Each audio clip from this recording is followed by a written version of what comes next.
Chapter 523. Maeve, gather Finn and the others and head to Chicago. I'll go check on Riverton. I have a feeling that Ajo and Karna have met. When it came to serious matters, Maeve was not ambiguous at all and immediately nodded.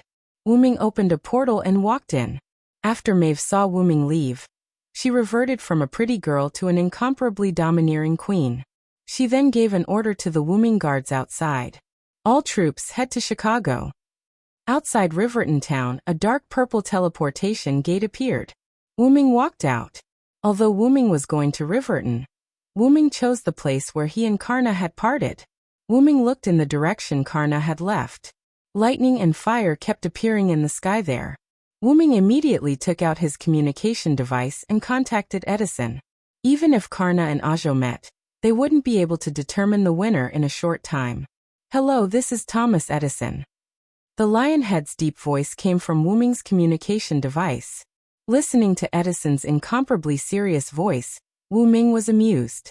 Could you imagine a giant lionhead seriously talking on the phone? I'm Siren, President Edison. Wu-Ming then told Edison to attack this place. Wu-Ming also told Edison that Karna was with him. Understood. I'll go to Riverton with Lady Helena immediately with the mechanical infantry, Edison said seriously. Edison said solemnly, and then hung up the communication device. Wu-Ming smiled helplessly and put the communication device away. Wu-Ming didn't go back to Riverton. Instead, he ran toward Karna, east of Riverton, in the Missouri River Basin. At this moment, two godlike figures were fighting. Whoosh, whoosh, whoosh. Several bolts of lightning shot towards the running Karna from the top of a small hill. Bang bang, Karna swung his spear and deflected the lightning arrows. The falling bolts exploded on the ground, creating many craters. Then, Karna condensed mana on his spear and swept it toward the small hill in front of him. Crack! Boom! Like cutting vegetables, the small hill in front of Karna was cut in half and then exploded by the mana contained in it. A dark-skinned figure flew up from the small mound, holding a strange bow in his hands. There was no doubt that the arrow that had attacked Karna was shot by him. And it had to be Ajo. Ajo wasn't worried about losing her cover. In the air, Ajo stood upside down and raised her bow. Though Karna shot a few more arrows. 5 lightning bolts attracted each other and shot toward Karna in the shape of a pentagram. This time, Karna didn't use his gun to knock away the arrows. Instead, he jumped at the moment the pentagon-shaped arrows were shot at him. Boom! The bolts landed on the ground, and the ground exploded. The strong wind blew Karna's white hair. Karna stood up and looked at Ajo, who had landed on the ground. While Karna was dodging the pentagram arrow, Ajona took advantage of the opportunity to flip over and adjust his position before landing steadily on the ground. Karna and Ajo stood opposite each other in the distance, giving off the feeling that they were about to negotiate. But unfortunately, neither Arzu nor Karna had the intention to speak. Ajo raised his bow and shot at Karna crazily with mana bolts. Karna, on the other hand, sprinted toward Ajo, swinging the indestructible blade in his hand to deflect the arrows. From the moment they met, they hadn't said a word and had been fighting the entire time. The surroundings were full of holes from their battle. It was like a natural disaster. That was what Wu-Ming thought when he arrived. Seeing the two fighting again, Wu-Ming sighed. That black guy is Ajo? Wu-Ming asked in surprise. Ajo seemed to have heard him and glanced at Wu-Ming. However, compared to Wu-Ming, Karna seemed to be more attractive to him. Wu-Ming smiled awkwardly. After all, he was caught talking bad about Ajo. However, Wu-Ming didn't expect Ajo to be a black guy. Wu-Ming didn't try to hide his presence. Therefore, not only Ajo, but Karna also noticed Wu-Ming when Wu-Ming arrived. However, because he was fighting with Ajo, Karna didn't greet Wu-Ming. Both of them didn't care about the others around them, and only cared about each other. While they were fighting, Wu-Ming shook his head and got rid of the thought that Ajo was a black guy. Then, Wu-Ming stretched out his hand and a holy light spear appeared. Mythical Yggdrasil. Whoosh! Along with the sound of a relic being released, Wu-Ming threw out a small but bright light needle. Karna and Ajo, who were in the middle of their battle, naturally discovered the needle of light. Furthermore, they sensed a considerable threat from it and hurriedly retreated. Poof! The light needle disappeared as soon as it pierced the ground, leaving a small but bottomless hole, and a sound when it pierced the ground. Wu Ming learned this move from the Star Cup's consciousness. By condensing the Holy Spear, although the attack range was reduced, the power was increased. Otherwise, Karna and Aja wouldn't have dodged in a hurry. Instead, they would have used their weapons to deflect Wu Ming's light needle. However, the current result was what Wu Ming wanted. Wu Ming didn't want the Holy Spear to turn into a powerful light cannon. This time, he only used it to interrupt the battle between Karna and Aja. Wu Ming dashed forward and came to Karna's side. Although Karna and Aja had separated, their eyes were still fixed on each other. This made Wu Ming wonder if there was some unspeakable gay relationship between the two of them. Can't we not fight? Wu Ming didn't ask anything else and just asked this question. After all, they were about to start a war with the Greek forces.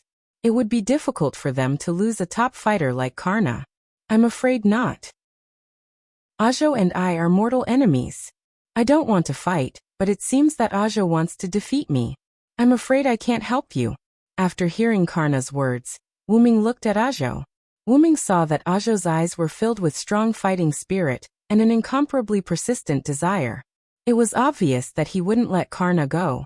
There were only two ways to deal with Aja. The first was to let Karna and Aja fight.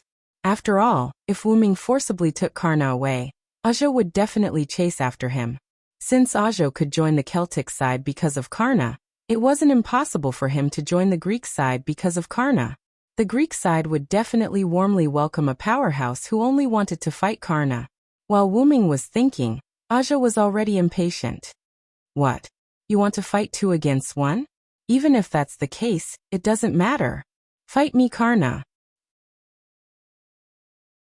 Chapter 524. After Aja finished speaking, she released her magic in a very imposing manner, causing the surrounding ground to crack. At this moment, Wu Ming finally had a chance to size up Aja. Although his skin was dark, it revealed an incomparably healthy luster. Dressed in blue and white Indian Brahmin aristocratic clothes, this dark young man was full of character. Plus, he had a cold expression on his face. Wu Ming believed that ordinary girls in the modern world would definitely be smitten by Aja. Wu Ming looked at Karna as if he had suddenly realized something. Was it because Karna was fairer than Aja that Aja was so stubborn about fighting him? I feel like you're thinking about something very rude, Karna said indifferently without even looking at Wu Ming. You're overthinking it, Wu Ming replied awkwardly. Of course he was joking.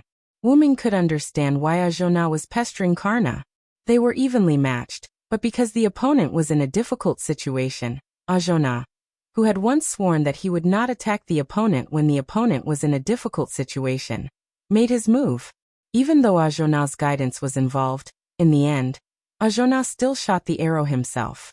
That was the arrow that ended Karna's life, and also the arrow that would make Aja suffer for the rest of his life. The hero Aja had actually wanted to kill his archenemy in a murderous manner. That was too degrading. Although justice always belonged to the victor, Aja still felt uneasy. Therefore, after turning into a heroic spirit, his wish was to fight Karna and defeat him with his own strength. Wu Ming had also thought it through. Let Karna and Aja fight. After all, even if Wu Ming took Karna away, they would still end up fighting in the end. As for killing Aja with Karna, Wu Ming had thought about it before, but first of all, it was inhumane, and second of all, this place was neither close nor far from Chicago. It would cause trouble sooner or later. Then, Wu Ming opened a portal. After exchanging a few words with Karna, Karna nodded. Then he glanced at Aja and walked in. Karna, don't even think about escaping. Arzu roared angrily. Don't worry, Achana. Karna only left the Missouri River Basin. He only went to the northwest of the Cordillera Mountains. After all, there are few people there. You won't be disturbed. Then, Wu Ming moved the portal and pushed it in front of Aja. You can find Karna again through this portal. Of course, you can choose not to trust me. The choice is yours. Wu Ming smiled, indicating that he meant no harm. However, in Aja's eyes, this smile was extremely evil. He was having a good fight with his opponent, and you sent his opponent running away as soon as you arrived. Now you're even smiling. No matter how you look at it, it's a smile that's asking for a beating. Unfortunately, Wu Ming's charm wasn't as great as Karna's. Zhou merely looked at Wu Ming deeply, and then entered the portal. Of course, Wu Ming wouldn't play any tricks. At this moment, Karna and Zhou were indeed in the northwest of the Cordillera Mountains. Then, Wu Ming took out his communication device and sent a message to Edison. Karna and Zhou are fighting to the death in the northwest of the Cordillera Mountains. You must avoid that place. Pass through Denver from the south and meet up with Chaldea's master in Riverton. After a while, Edison sent back a message. Putting away the communication device, Wu Ming took Karna's place and continued running toward Chicago. Let the two of them fight it out. By the time the victor is decided, Silent Wonder would have collected all 4 holy grails. The sun set in the west, and night gradually fell. Des Moines, a town on the Mississippi plains that was neither too far nor too close to Chicago. Because of the war, there weren't many people in the town. Also, because the sun had just set, there were only a few passers-by on the road. They all had bitter expressions and frowns. Some of the houses were damaged, and some were directly abandoned. No one cared about them. However, because this place was under the influence of Greece, it was relatively peaceful. Suddenly, a green figure flashed past like a shooting star. This made one of the passers-by wonder if he was hallucinating because of his long-term nervousness, or if he had run into a ghost. Although the sun had just set, it was still considered night. Not wanting to think about it anymore, the passers-by quickened his pace and left. In every abandoned house in Des Moines, a red-haired young man stood in a house without any light, looking out the window from time to time. This person was Rama. Following the appearance of a green figure, Achilles appeared in front of Rama. "How is it?" Rama asked. "I've found out. Those people have all gathered in Chicago because of a big hole in their spaceship. They haven't moved yet," Achilles said, rather displeased. "Speaking of which, we should just attack them directly. Is there a need to be so cautious?" Even Spartacus, who had been trying to attack Rama for some unknown reason, was released by Rama for being a hindrance. Well, actually, Rama just let him go with the flow. It would be best if he could affect the Greek side. After what happened before, I understand that if I want to take back Xido, I won't be able to do it rashly. I might even be killed. Rama closed his eyes and explained to Achilles. This was also the reason why Rama asked Achilles to scout for information. But why didn't he go himself? Achilles was the fastest to run. I deserve to die. However, I can't die. I can't let Xido suffer. I must take back Xido. Before that, I must not die. Rama clenched his fist tightly. The metal gauntlet on his arm made a creaking sound because of Rama's strength. It could be seen how turbulent Rama's heart was. As expected, I still don't know anything about love. Can't we just fight our way through the enemy? Achilles pouted and complained. Even so, Achilles still followed Rama's instructions to scout for information. Sharon had told him that Achilles must listen to Rama's instructions and not charge into the enemy's base alone. As a teacher, Sharon naturally had ways to make his disciple obedient. After all, this was the talent of a teacher. After that, Achilles could only grumble helplessly before following Rama over. If that's the case, then what should we do next? Achilles dug his ears and asked Rama. Attack. Rama paused for a moment and said, "Huh." Achilles suspected that there was something wrong with his ears. Otherwise, there was something wrong with the young king in front of him. Achilles thought, "You must be kidding, brother." Chapter 525. Without paying attention to Achilles' expression, Rama explained the reason. "At present, there is no monkey army to help me. The only servants who can fight are you and me. Therefore, attacking is the most reliable method at present." Rama said sadly. When he thought that Sito might have been killed, Rama's heart was full of uneasiness. The young Rama still had the courage to be foolish. After Rama finished speaking, Achilles' forehead showed the word V. "Isn't that the same as my previous proposal?" Achilles thought with a broken heart. Suddenly a voice came. "I think you'd better wait a little bit." Who is it? Whether it was Achilles or Rama, they took out their weapons and were vigilant. "Don't be nervous." Then, accompanied by an optical camouflage illusion, Wu-Ming's figure appeared in a corner of the dim room.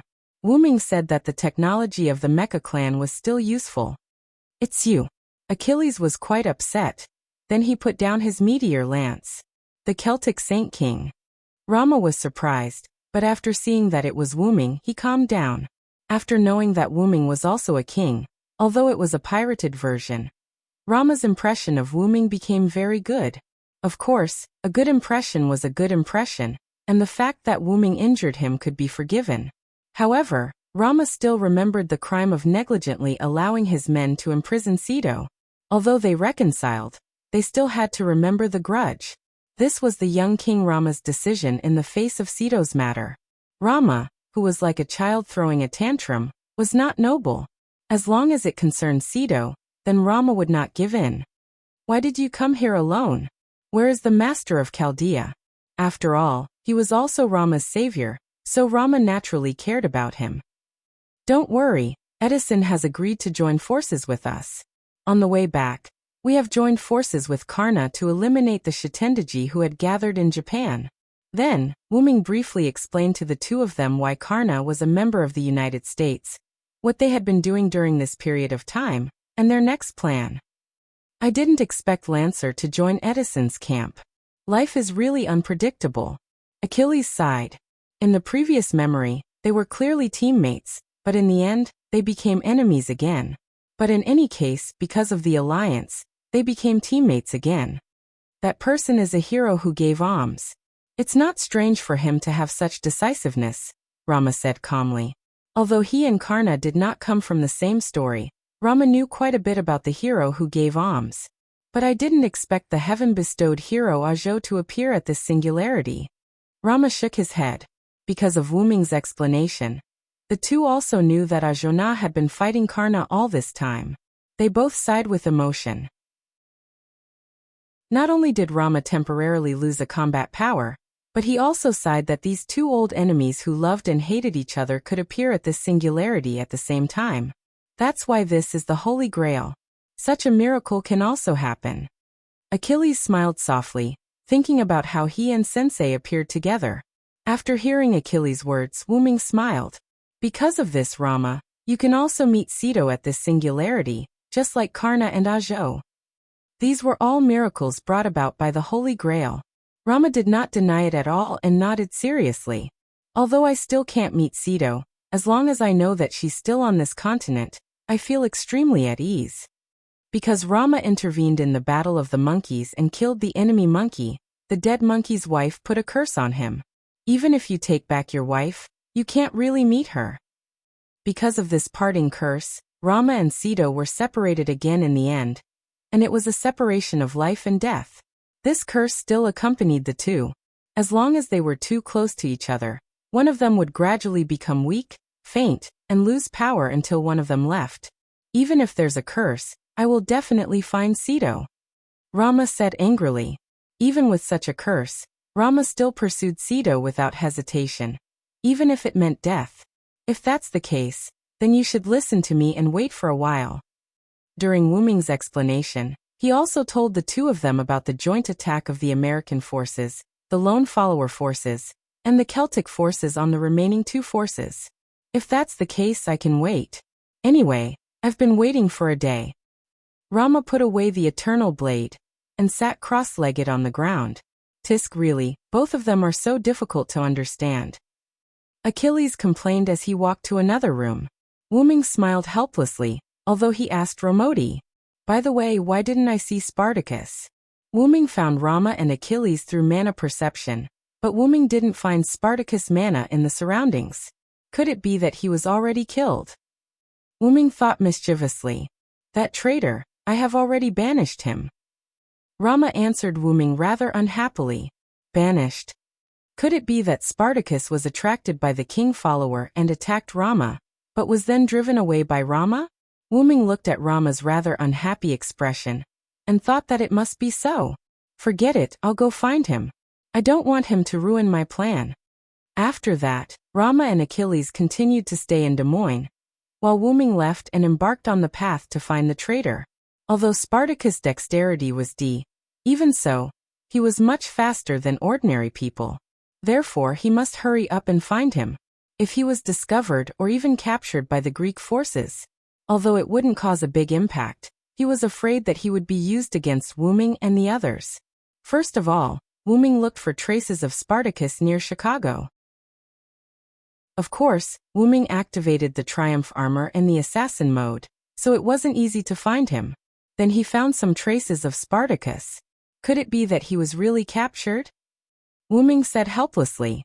At this time, Wu Ming suddenly found another mana, which was the mana of someone Wu Ming had seen before. Does this mean that he wants me to go there? Wu Ming felt that the other party didn't have the slightest trace of concealment. He speculated that the other party was trying to attract him. Not afraid that it was a trap, Wu Ming quietly moved toward that place. Chapter 526. In just a few seconds, Wu Ming came to a small high ground where a girl with beast ears holding a bow stood there. She seemed to be admiring the moon. After Wu Ming saw the girl with beast ears, he also let go of the unnecessary vigilance in his heart, lifted the magic version of optical camouflage, and slowly walked out of the shadows. Since it's you, I don't think this is a trap, Atlanta. After Wu Ming finished speaking, the girl with beast ears turned around. This person was the famous huntress of Greece, Atlanta. You really believe me? You know I'm a huntress, Saber. Without looking back, Atlanta just closed her eyes and said in a flat tone, "Since you call me Saber, then you must have the memory of the battle of the 14 horsemen. I don't think you will repay kindness with ingratitude." Wu Ming chuckled. Indeed, the only saber that Wu Ming had ever served as was Sodric during the Battle of the 14 Horsemen, which also showed that Atlanta had that memory. And because Wu Ming freed Black Assassin Jack the Ripper, Atlanta owed Wu Ming a favor. It could be said that when the Argo encountered Wu Ming before, Atlanta pretended not to know Wu Ming and did not expose Wu Ming's information, which was considered as returning the favor. However, it did not mean that there was no friendship between the two after the favor was returned. And now, Atlanta contacted Wu Ming, which was the embodiment of this friendship. If you call me over like this, won't it attract Ison's attention? Although I don't know him, I don't think that guy is very generous. Wu Ming walked to Atlanta's side and looked at the moon side by side. Although Ison is indeed a useless guy, it is because of this that he will trust me completely and send me out to search the surroundings alone. However, it was also because Atlanta was suitable for investigation that Ison sent her here. So in other words, Spartacus was really caught by you. Otherwise, why would he send Atlanta to scout for no reason? Wu Ming really didn't know Ison, but through historical records, in Wu Ming's opinion, with Ison's timid temperament, he should keep all his combat power by his side. Unless there was a special situation. And Wu Ming didn't think that Atlanta was sent by Ison. It was Demetrius who spoke to Ison, so Ison sent me out. Sure enough. Wu Ming nodded and then continued to ask. So, tell me the specific information about the Greek side. Immediately afterward, Atlanta briefly told Wu Ming about the servants on the Greek side. The leader of the Greek side, or rather, the person who obtained the Holy Grail, was Ison. Therefore, the Search Argo was Ison's precious artifact. The other servants on the Greek side were Archer Atlanta, Caster Medea, Berserker Hercules, Lancer Hector, and the captive archer Zyto. That guy seemed to have told Ison that as long as he defeated the other forces and seized all 4 Holy Grails, he would be able to establish a country on this land that was separate from human history and would not be burned down by reason. Then, like a fanatic, Ison began to fight for hegemony, Atlanta said with a disdainful look on her face. He didn't know if she was mocking the Magic King or mocking Ison for believing the Magic King who had cheated him so easily. I really don't know what Ison is thinking. Back at the second singularity, he was already tricked by the Magus King. Even though it was with the help of Demetrius. Wu Ming didn't know about this, and Atlanta didn't care whether Ison was deceived or not, so they stopped talking about this topic. Well, I have understood the specific situation. So why did you capture Zyto? How could you threaten Rama with this? Isn't it a bit ridiculous? Rama might be controlled by others, but it was impossible for him to completely surrender to Ison. Moreover, Zyto could take the initiative to die for the people when Rama was old. Perhaps when Ison threatened Rama with this, Zaido would choose to commit suicide. In short, it was impossible. That guy did have such an idea. Atlanta said helplessly and disdainfully. Oh, I overestimated Ison. Wuming also smiled, but his smile was quite sarcastic. However, you can completely leave Ison's side. Why did you choose to stay? After all, there were not only Greek forces on the mainland. Wuming did not think that Atlanta would stubbornly follow Ison's side.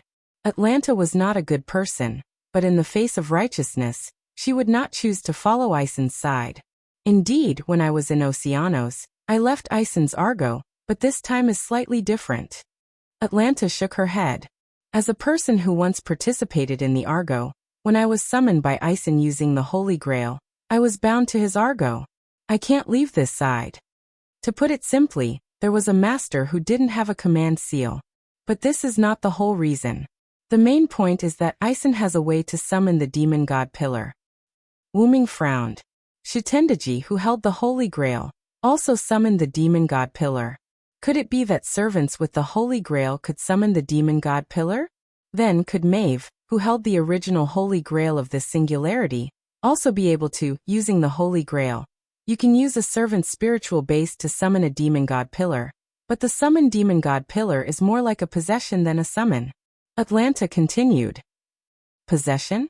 That is to say, the demon god pillar needs to devour a servant to be able to descend? Wuming remembered the Judge Haim who appeared when he defeated the demon god Shitendaji. He was afraid that the other party used the Judge Haim's spiritual base to summon the demon god pillar. Wuming's guess was right. Shitendaji used the unconscious Judge Haim as a medium to summon the demon god pillar. Because he used the Judge Haim's spiritual base, Shitendaji did not lose consciousness. She used the Holy Grail to split her consciousness in advance, and with the death of the main body as a trigger medium, she used the Judge Haim to summon the demon god pillar, and then fused a trace of consciousness in the Holy Grail with the demon god pillar. This was also the reason why the demon god Shitendaji made the sound of the demon god pillar and Shitendaji. Then Ison captured Sito. This is also the reason why Ison captured Sito. If Sito can't make Roromo submit, then it means that he is useless. Naturally, he can use Sito to summon the demon god pillar. Atlanta's eyes were evil, as if she was ashamed to be in the same force as Ison. This is the most important reason why I didn't break away from the Greek forces. Chapter 527. Compared to breaking away from Greece, isn't it more suitable for you to lurk as an undercover agent? Wuming said for Atlanta. Atlanta nodded and then continued. Because I don't know how to be an undercover agent, I can be regarded as working for Ison wholeheartedly during this time, whether it's capturing Sito or obeying orders to kill other servants. That was also the reason why Atlanta did not hesitate to place a noble phantasm on Wuming. Since the Argo was destroyed by your shot, Ison has been keeping the Argo in Chicago for the past few days, and embedded the Holy Grail in it. With Demetrius' help, the Argo has become a grade A+ noble phantasm. It's more than enough to withstand the attack of a grade A noble phantasm. Wuming smiled when he heard this. He was afraid that Ison was frightened by Wuming's shot, so he installed the Holy Grail directly on the Argo. However, because the Holy Grail was transferred from Chicago to the Argo, the Dragonteeth soldiers could not be automatically mass-produced. These days, the Dragonteeth soldiers were made by Demetrius herself. Not only the quality but also the quantity has decreased a lot. In several battles with Rome, we can be said to be at a disadvantage. Wuming suddenly realized that the Holy Grail still had a lot of drawbacks. It could not mass-produce soldiers on the Argo. But because of this, Ison let me, Hector, and Hercules go to the battlefield together. We killed Julius Caesar and Cleopatra. At present, there are not many Roman servants left. Hearing this, Wuming's eyes lit up. This can be regarded as reducing the burden on us. Immediately afterward, Wuming told Atlanta about their plan to unite the three parties. I didn't expect you to be able to do this. Atlanta looked at Wuming deeply. Becoming the king of the Celts, destroying the Japanese forces, joining the American forces, and attacking Greece and Rome with the lone servant forces led by Master Chaldea. This really shocked Atlanta. If everything goes well, I'm afraid this singularity will be the fastest to solve among these singularities, Atlanta said thoughtfully. Atlanta herself had appeared at the second singularity before, so she naturally knew how quickly Gadotsi had saved the singularity. Based on this, he speculated that the other singularities should be similar. Indeed, counting from the time Li Xiang and the others entered this singularity, I'm afraid it hasn't even been a week. Although Wu Ming did not know how long it took Gadotsi to solve the previous singularities, Roman had told Wu Ming that it had been more than half a year since the anthropogenic fever. In other words, on average it would take more than a month and a half to deal with a singularity. If all went well, Gadotsi would be able to resolve the singularity in less than a week. That was quite fast. While Wu Ming was thinking, Atalanta paused and spoke. By the way, is it okay to tell me about your chances? Atlanta meant nothing more than, in case I'm a spy and deceived you, or accidentally leak your information. However, Wu Ming chuckled and shook his head. It doesn't matter even if you are exposed. After all, our plan is considered an open conspiracy. Gadotsi and the others' first team went to Rome. They did not expect to eradicate Rome, but it was enough to hold them back. Wu Ming and the others' second team would attack the Greek forces head-on. Before the attack, the Greek side would definitely notice something, so it did not matter if they were exposed or not. What's more, I don't think Atlanta is that kind of person. I believe that Atlanta, who loves children, no matter how her appearance changes, her inner heart is incomparably beautiful. With that said, Wu Ming reached out and touched Atlanta's beast ears. Because the distance was too close, Atlanta did not dodge, and was caught by Wu Ming. Haha. Atlanta was shocked and quickly jumped away. What are you doing, you rude guy? Atlanta blushed, hugged her beast ears and stammered. Sorry, I've been interested in your beast ears for a long time. It was just a spur of the moment. Wu Ming apologized with a smile, but the hand that was still floating in the air showed that Wu Ming was still thinking about the touch of Atlanta's beast ears. Atlanta blushed, gritted her teeth, and gripped the sky bow fiercely. Ahem, I have one more thing to ask of you. Wu Ming coughed and became serious. And it seemed that because Wu Ming had left a good impression on Atlanta, such a simple teasing was not enough to completely collapse the image built in Atlanta's heart. Atlanta touched the beast ears on her head, calmed her face and nodded. But it was still very popular. Immediately afterward, Wu Ming made 2 runestones on the spot in front of Atlanta, but the runes on the runestones did not look like Lune runes. Immediately afterward, Wu Ming handed the 2 runestones to Atlanta. Hide these 2 runestones close to your body. Don't let Demetrius, the god magician, find them. After all, Kanagami magicians weren't the same as those weak magicians of modern times. Seeing Wu Ming's solemn face, she quickly took it and nodded solemnly.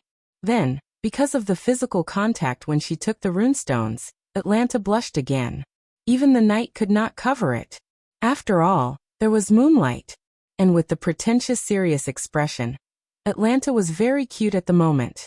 However, Wu Ming also knew that it was business, so he did not tease Atlanta anymore. When Ison wants to use the Holy Grail to summon the demon god pillar, just pour your mana into these 2 runic stones. If possible, the closer you are to the Holy Grail, the better.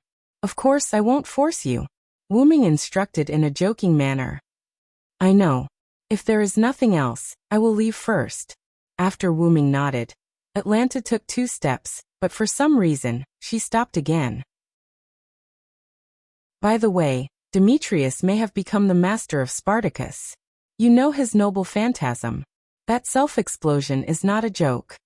After all, Wu Ming and Atlanta both had memories of the battle between the 14 knights. Naturally, they remembered the power of Spartacus' noble phantasm during the battle between the 14 knights. Are you concerned about me? Why don't you let me touch your beast ears again? Wu Ming smiled mischievously. Atlanta's face turned red in an instant, and she quickly left here. After Atlanta left, Wu Ming's mischievous smile disappeared. Looking at the gradually rising moon, Wu Ming always felt uneasy. At this time, Wu Ming found that something was wrong. The sky is not normal. Chapter 528. People said that waiting was the longest, but it was not the case for the servants. After putting away the communication device with Edison, Wu Ming went to the window and looked at the moon.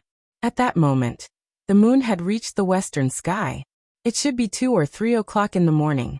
Edison told me that they have met up with Tachika and the others and set off for Rome. Wu Ming said to the shadow behind him. Rama and Achilles came out from the shadow. Finally, it's going to start fighting. It's very uncomfortable to be here all the time. Achilles bit the bristlegrass that he found from God knows where. I'm just as upset as you are. As long as I think about fighting side by side with the Celtic servants, my heart is extremely irritated. Rama put one hand on the eternal blade on his waist, and the other hand clenched his fist. Wu Ming knew what Rama meant. The enemy who imprisoned his wife was now going to rescue his wife with the enemy. Rama's heart must be quite restless. After all, Rama and Wu Ming had reconciled, but he did not reconcile with the other Celtic servants. It could be said that if it were not for Wu Ming's repeated advice and a hint of pleading, Rama, the childish king, would definitely not agree. This time, I'm giving you face. Remember this, Humph. Rama snorted and turned his head. I think you're doing this for the sake of saving your wife. Of course, that sentence could only be thought. Wu Ming did not dare to say it out loud. Otherwise, who knew what kind of trouble this young king would cause? So, when will the Celtic servants arrive here? Achilles asked. Wu Ming smiled slightly. They have arrived. The moon was covered by clouds, and the earth fell into darkness. On the eastern plains outside Chicago, a large shadow moved toward Chicago with the help of the darkness. Atlanta stood on the city wall, her eyes focused. Even the moonless night could not cover the sharp eyes of the huntress. Celtic people? Atlanta said softly as if deep in thought. She then jumped, left the city wall, and returned to the city of Chicago. Without a doubt, she had gone to inform Ison. It's time for me to come out. Defending the city is my specialty. After Atlanta left, a middle-aged man carrying a javelin that was much longer than an ordinary javelin walked to the city wall. Gradually, a gust of wind blew, and the dark clouds in the sky that were blocking the moon were blown away. The moonlight illuminated the land. Countless soldiers with the same face advanced towards the city of Chicago in an orderly manner. Even Hector couldn't tell how many soldiers they had.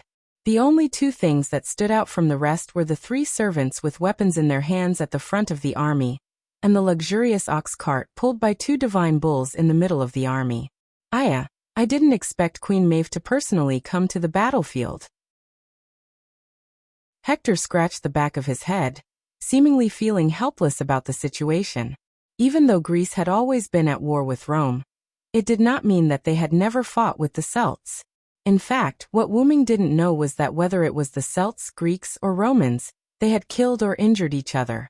However, because it was only a battle between a single servant, the information was not circulated. Of course, from a general point of view, some information that was not so secret was still known.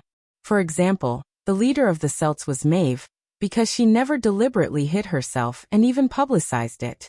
Therefore, Hector concluded that Maeve must be sitting in the luxurious ox cart. For a woman like Maeve who thought highly of herself, it was natural for her to do such a thing. Of course, Hector didn't know Wu Ming's information. Not to mention that Wu Ming was summoned less than a week ago, Maeve didn't deliberately publicize it. Of course, this was Wu Ming's idea. Then those 2 spearmen must be Celtic warriors. How valiant. They didn't let a single dragonfangs go and quickly ambushed here. I wouldn't do something like that. Hector smiled bitterly as he spoke faintly. Just like what Hector said, Greece's territory was full of dragonfang soldiers, and the Celts were able to sneak into Chicago in the middle of the night without being discovered. This was undoubtedly due to the help of the servants. I really hope it's as simple as defending the city. Uncle is very clumsy about other things. After sighing, Hector began to command the dragonfang soldiers to prepare for the enemy's attack. Not far from Chicago, Finn waved his hand, and the entire army stopped in place as if they had received an order. This was the privilege of the Holy Grail's generals. Now the enemy must have discovered us. The next command will be handed over to the Queen Dilmund. Finn said lightly, "Yes, my lord, I will go and greet the Queen." Dilmund bowed to Finn, and then walked to the rear. Just as Dilmund said, he was ready to welcome the Queen's carriage. To be able to let the army arrive here without being discovered. Your wisdom is really terrifying. Next, it's time to show my bravery. Fergus grinned. Finn had a good impression of this big guy. Well, after all, they were both Celts. Then I'll have to trouble the magic sword envoy to take the lead. In just a moment, the ox cart came from the center of the army to the front line. Oh, we're here already, Finn. Good job. A noblewoman's voice came from the carriage pulled by the divine ox. Our army has arrived in Chicago, and the enemy has discovered us. So, when will His Royal Highness the Holy King appear? Finn asked politely. Your Holy King is on the other side of the city. I can feel it. In the carriage, Maeve took off her white silk gloves and looked at the bright red dragon-like pattern on the back of her hand formed by 3 command seals and smiled. Then let's have Fergus break the city gate. No problem, right? Maeve said to Fergus outside the carriage. Of course no problem. How can a Celtic man say no? After saying that, Fergus walked forward with the magic sword spiral sword on his shoulder. After the Holy Grail's treatment, Fergus had completely recovered, and now he was full of energy. On the city wall, Hector looked at the man walking forward with the magic sword. He had already guessed what he was going to do. He's going to attack the city with a noble artifact. What a headache. Then, when Hector noticed that Fergus' noble artifact was getting brighter, and the magic power was getting thicker, Hector retreated. Uncle, you can't stop it. This is already a noble artifact that's comparable to a city's noble artifact. Let's escape first. Then a rainbow-colored light exploded after Hector left the city wall. Chapter 529. Alright, I feel like I'm full of energy today. I'm sure you'll be satisfied with this shot. Fergus raised his neon sword and laughed. One had to know that the A and plus in A plus were not eye-catching individually, but when they were combined, it was no joke. Then hurry up. If it wasn't for your relic, I would have asked you to leave earlier. Maeve's impatient voice came from the carriage. Naturally, by leaving the stage, he meant that he had died. Also, although I don't mind you taking advantage of me verbally, I would be happy to see little Sai kill you. Oh, my apologies, Your Majesty.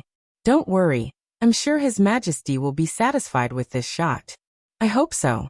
Maeve's lazy voice sounded. The neon sword in Fergus's hand began to glow. Fergus stabbed the neon sword into the ground. Calidbalg. In an instant, a rainbow-colored light extended from the neon sword to the city walls of Chicago. Boom. In an instant, a rainbow light burst out of the ground and blasted the city walls of Chicago.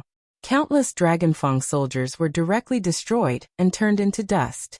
Those Dragonfang soldiers that were lucky enough not to be turned into dust were also scattered into small pieces of bone. Ahahaha. This is truly spectacular. Fergus laughed heartily as he raised the rainbow sword. It had to be said that Fergus was really full of energy. After releasing the relic that doubled his power, he was still in high spirits. Finn and Dilmaud watched this scene calmly. After all, this scene was nothing to them. Maeve, who was sitting in her beloved chariot, nodded in satisfaction. Then she gave an order. Everyone attack. At this moment, an irrational roar was heard. Asterisk asterisk asterisk asterisk asterisk asterisk asterisk asterisk. On the west side of Chicago, which was the opposite side of Maeve's army, Wuming, Rama, and Achilles arrived. When the 3 of them arrived, they saw the explosion on the east side of Chicago. That's the demonic sword envoy's precious artifact, Rama said.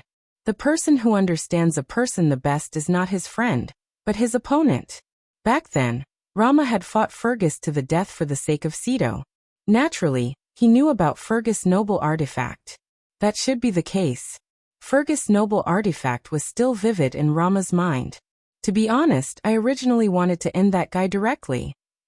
At this moment, Wuming spoke. Both Rama and Achilles looked over. If there are no restrictions, he will do as he pleases. For a king, this kind of teammate is very annoying. Wuming smiled coldly. At this moment, Rama and Achilles finally felt the pressure brought about by Wuming. No matter how kind this guy was, he was still a berserker. No matter how close he was to the people, he was still a king.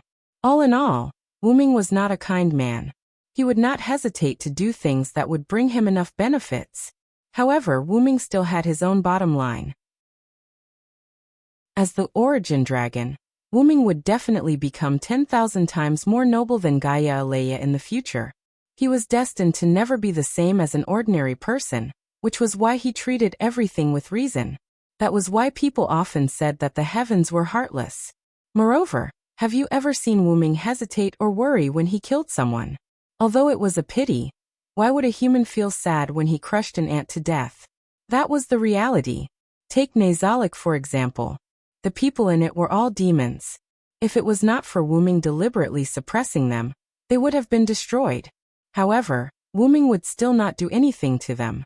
Firstly, they were Wuming's subordinates. Wuming had mistakenly entered and became the supreme king. Therefore, he had to be responsible. Secondly, if there was good, there would be evil. Wuming would not purposely punish the evil. Cough cough. However, if they provoked Wuming, Wuming would not mind getting rid of the weeds. Just like Darius who wanted to capture Mayu. Other than that, Wuming was more fond of humans. Because Wuming was just adopted by humans, he was a human for a period of time. Therefore, he was more fond of humans. Especially those who were considered good by Wuming. If he had the ability, Wuming would definitely help. Rick was a good example. Wuming specially went to Rick's world and helped the humans to turn the situation around. If possible, Wuming still liked to stay with humans. Because the possibilities and emotions of humans made Wuming very happy. And Wuming wanted to kill Fergus. Well, regarding this point, Wuming only wanted to kill Fergus because he had flirted with Maeve before. But no matter what, he is still my subordinate. It is better to keep him alive. Just like that, the topic ended. Let's go. Maeve has already started. We can't fall behind. Saying that, the three of them walked towards the west wall of Chicago. Wuming started to move. On Maeve's side, there was a small problem. Hercules let out a confused roar as he swung his axe and sword at Fergus. Bang! The ground that was hit by Hercules cracked. As for Fergus, he naturally dodged this attack. Hey, why are you attacking me directly? You think too highly of me. Although Fergus was still running his mouth, his expression had become serious. Fergus was also holding the neon sword with both hands. Dilmond, be careful. This big guy is not to be trifled with. Finn held his spear and looked warily at Hercules, who had pulled out his axe and sword from the ground. Yes, my lord. Dilmond also raised his red and yellow spears and stood beside Finn. My brave warriors. Maeve didn't even walk out of the carriage. With just one sentence, countless Wuming-faced soldiers rushed towards Hercules. However, even if they were strengthened by the Holy Grail, the small fries were still small fries. For a great hero like Hercules, they were basically useless. Hercules roared at the sky. Even if he didn't have magic to release this skill, the roar mixed with magic alone was enough to shock the nearby soldiers to death. Then, Hercules rushed into the crowd of soldiers and began a massacre. At this moment, Hercules could only be described with 4 words. Unparalleled mowing. Accompanied by a roar, a drill-like spiral sword attacked Hercules from behind. Clang! Hercules easily blocked Fergus' attack with his axe and sword and slapped Fergus away. With the mind's eye skill, Hercules naturally wouldn't be ambushed successfully. This is a little tricky. Fergus stabilized himself as he flew away and broke out in cold sweat. When Fergus was sent flying, Finn and Dilmond also rushed forward. With the two of them together and their flexibility as spearmen, they could slightly restrain Hercules. However, they still couldn't cause much damage to Hercules. Let's release the noble artifact again. With that, Fergus raised his magic sword. However, at this moment, a rather deranged voice was heard.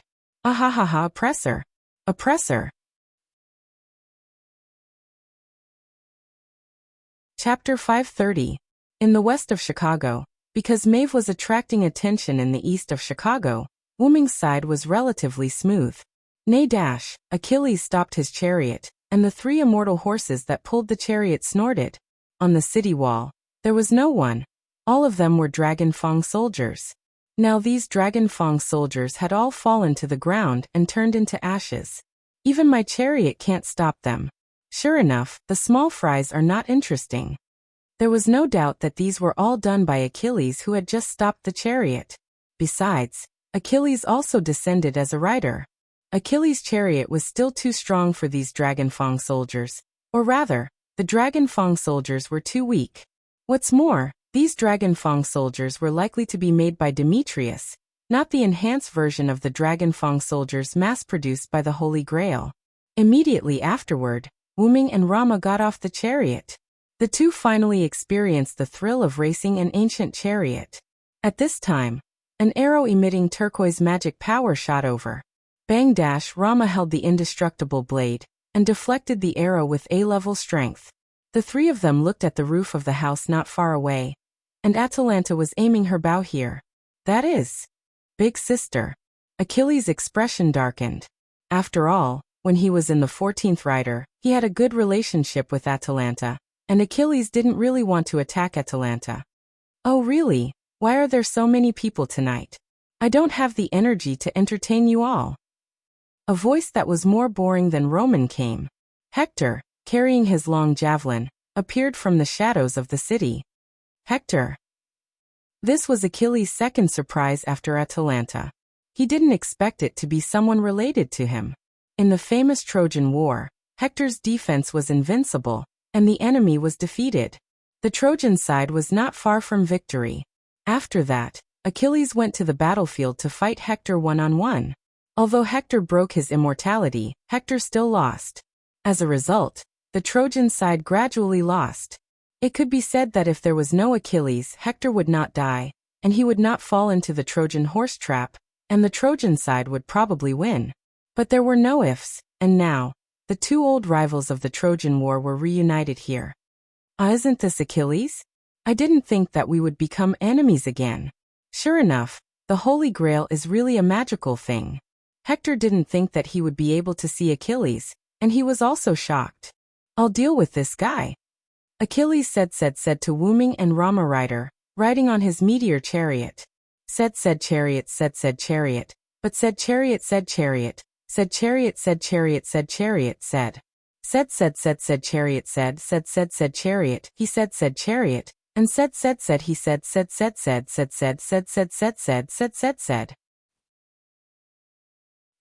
said although said of said said. Although Hector did not think that Atalanta could defeat the remaining two servants, he did not think that she would be able to defeat them. In Hector's opinion, the remaining two servants were not weaker than Achilles. However, Archer Atalanta just nodded indifferently and did not say anything. After Hector left, Rama pointed the undying blade at Atalanta. Then let me deal with this archer, Rama said confidently. Wuming knew that after the mana crystal healed Rama, a huge amount of mana was still stored in Rama's body. Just like how Fergus had an excess of energy after being healed by the Holy Grail, Rama was the same now. Then, under Rama's eager expression, Atalanta put down the bow. Sarand Ison is preparing to escape. Then two gasps of surprise came from Wuming and Romo. Sigh. The southern city of the Missouri River Valley, Alexandria, camp of the Roman forces. Romulus looked at the Roman soldiers who were fighting against the incoming mechanical troops with a serious face, and did not say anything. Lord God. A blonde girl in a white wedding dress walked to Romulus' side. It seems that the masters of Chaldea have joined forces with the native forces of the United States. Very good. In this way, Rome will be protected. Romulus nodded and said excitedly.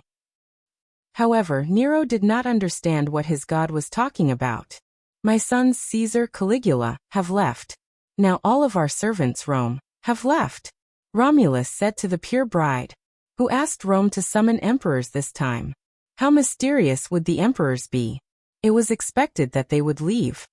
I will protect Rome until I die, the girl said to the god ancestor in a tone of farewell. My son, if I, Rome, also leave, then destroy the Holy Grail, Romulus said. But God, isn't that the existence that is suppressing her? If we destroy the Holy Grail, won't she be released? The girl said worriedly. Compared to becoming the demon god pillar, I, Rome, think that we should choose to release her. As he said that, Romulus put his hand on the girl's head. If Rome I is gone, there is no need to stop her. Moreover, she is also on our side, my son Nero. I understand, Lord God. Then they realized that instead of attacking, the mechanical troops seem to be trapping them here. It seems that something we don't know has happened, my son. My son, welcome them in. In the west of Chicago, the battle between Achilles and Hector caused a lot of magic to explode. It was as bright as the light in the night. However, Wuming and Romulus did not pay attention to that. In short, that archer is actually on our side. Romulus looked at Atlanta, who left, and asked Wuming rather unhappily.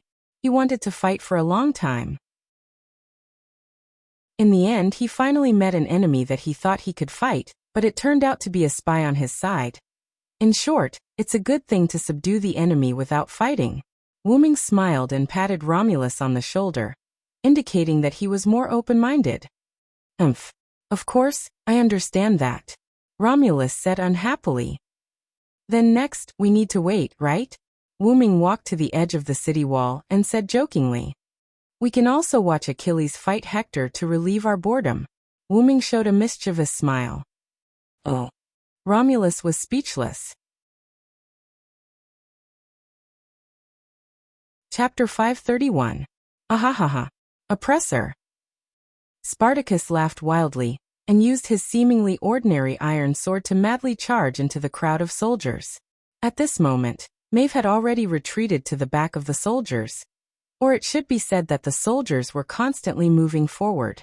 Maeve, who hadn't moved, fell behind the soldiers. If one paid close attention, they would discover that Spartacus was advancing towards Maeve. If Wuming was here, it wouldn't be strange. After all, Spartacus liked to attack the so-called oppressors that he spoke of the most. In other words, it was normal for him to attack Maeve. I can't let you pass, Berserker. At this moment, a tall man with a spiral sword stood in front of Spartacus. It was Fergus, who had been sent flying by Hercules. Because Finn and Dilmund had gone to restrain Hercules, Fergus was the only one facing this mad dog. Why didn't Maeve make a move? If the Emperor had to make a move, then what was the use of a general? Are you also an oppressor? Ahahaha, oppressor, give me more oppression. Spartacus laughed loudly, no longer caring about the other soldiers, and charged towards Fergus. Although it was very short, Fergus had been a king before, so it wasn't strange that he could attract Fergus' attention. Clank! The magic sword and the ordinary iron sword collided, producing an ear-piercing sound. It was hard to imagine that Spartacus's ordinary iron sword could not break after colliding with the magic sword. Ahahaha! Ahahaha! Spartacus was like a mad dog as he punched Fergus without any pattern. Fergus was a Celtic warrior, a member of the Red Branch Knights, and also wielded a magic sword. Naturally, he wouldn't be at a disadvantage in a fight against the leader of the rebels, Spartacus. If one only looked at his appearance, Spartacus was about to be killed by Fergus. However, Fergus discovered that even if Spartacus' body was seriously injured, this berserker was getting more spirited as he fought. No, it should be said that, the more injured he gets, the more spirited he gets. TSK, I hate this kind of guy with super high durability. Fergus was rather unhappy. Spartacus' body was already injured. His right arm was almost detached from his body, and there was a big hole in his abdomen and heart by the neon sword. There were many half-meter-long wounds on his body, and even half of his head was smashed in. The wounds on Spartacus' head and heart were the wounds. When Fergus saw that Spartacus was getting more spirited, he directly attacked these two places. However, Fergus didn't affect Spartacus. Fergus even noticed that Spartacus's wounds were healing, and Spartacus mutated. Spartacus, whose body had begun to change, gradually blocked Fergus' attacks and began to counterattack. Berserker can't be killed, Fergus was. Fergus took a few steps back, and was ready to use his noble relic to kill Berserker in one go. Ahahahaha. Ahahahaha. Oppressor. Come. Give me even more pressure.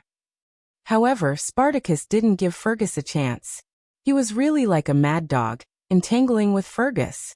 In the face of a berserker like Spartacus, who had so many crazy skills, Pure magic and physical attacks were basically useless against Spartacus. This was all thanks to Spartacus' noble phantasm and skills.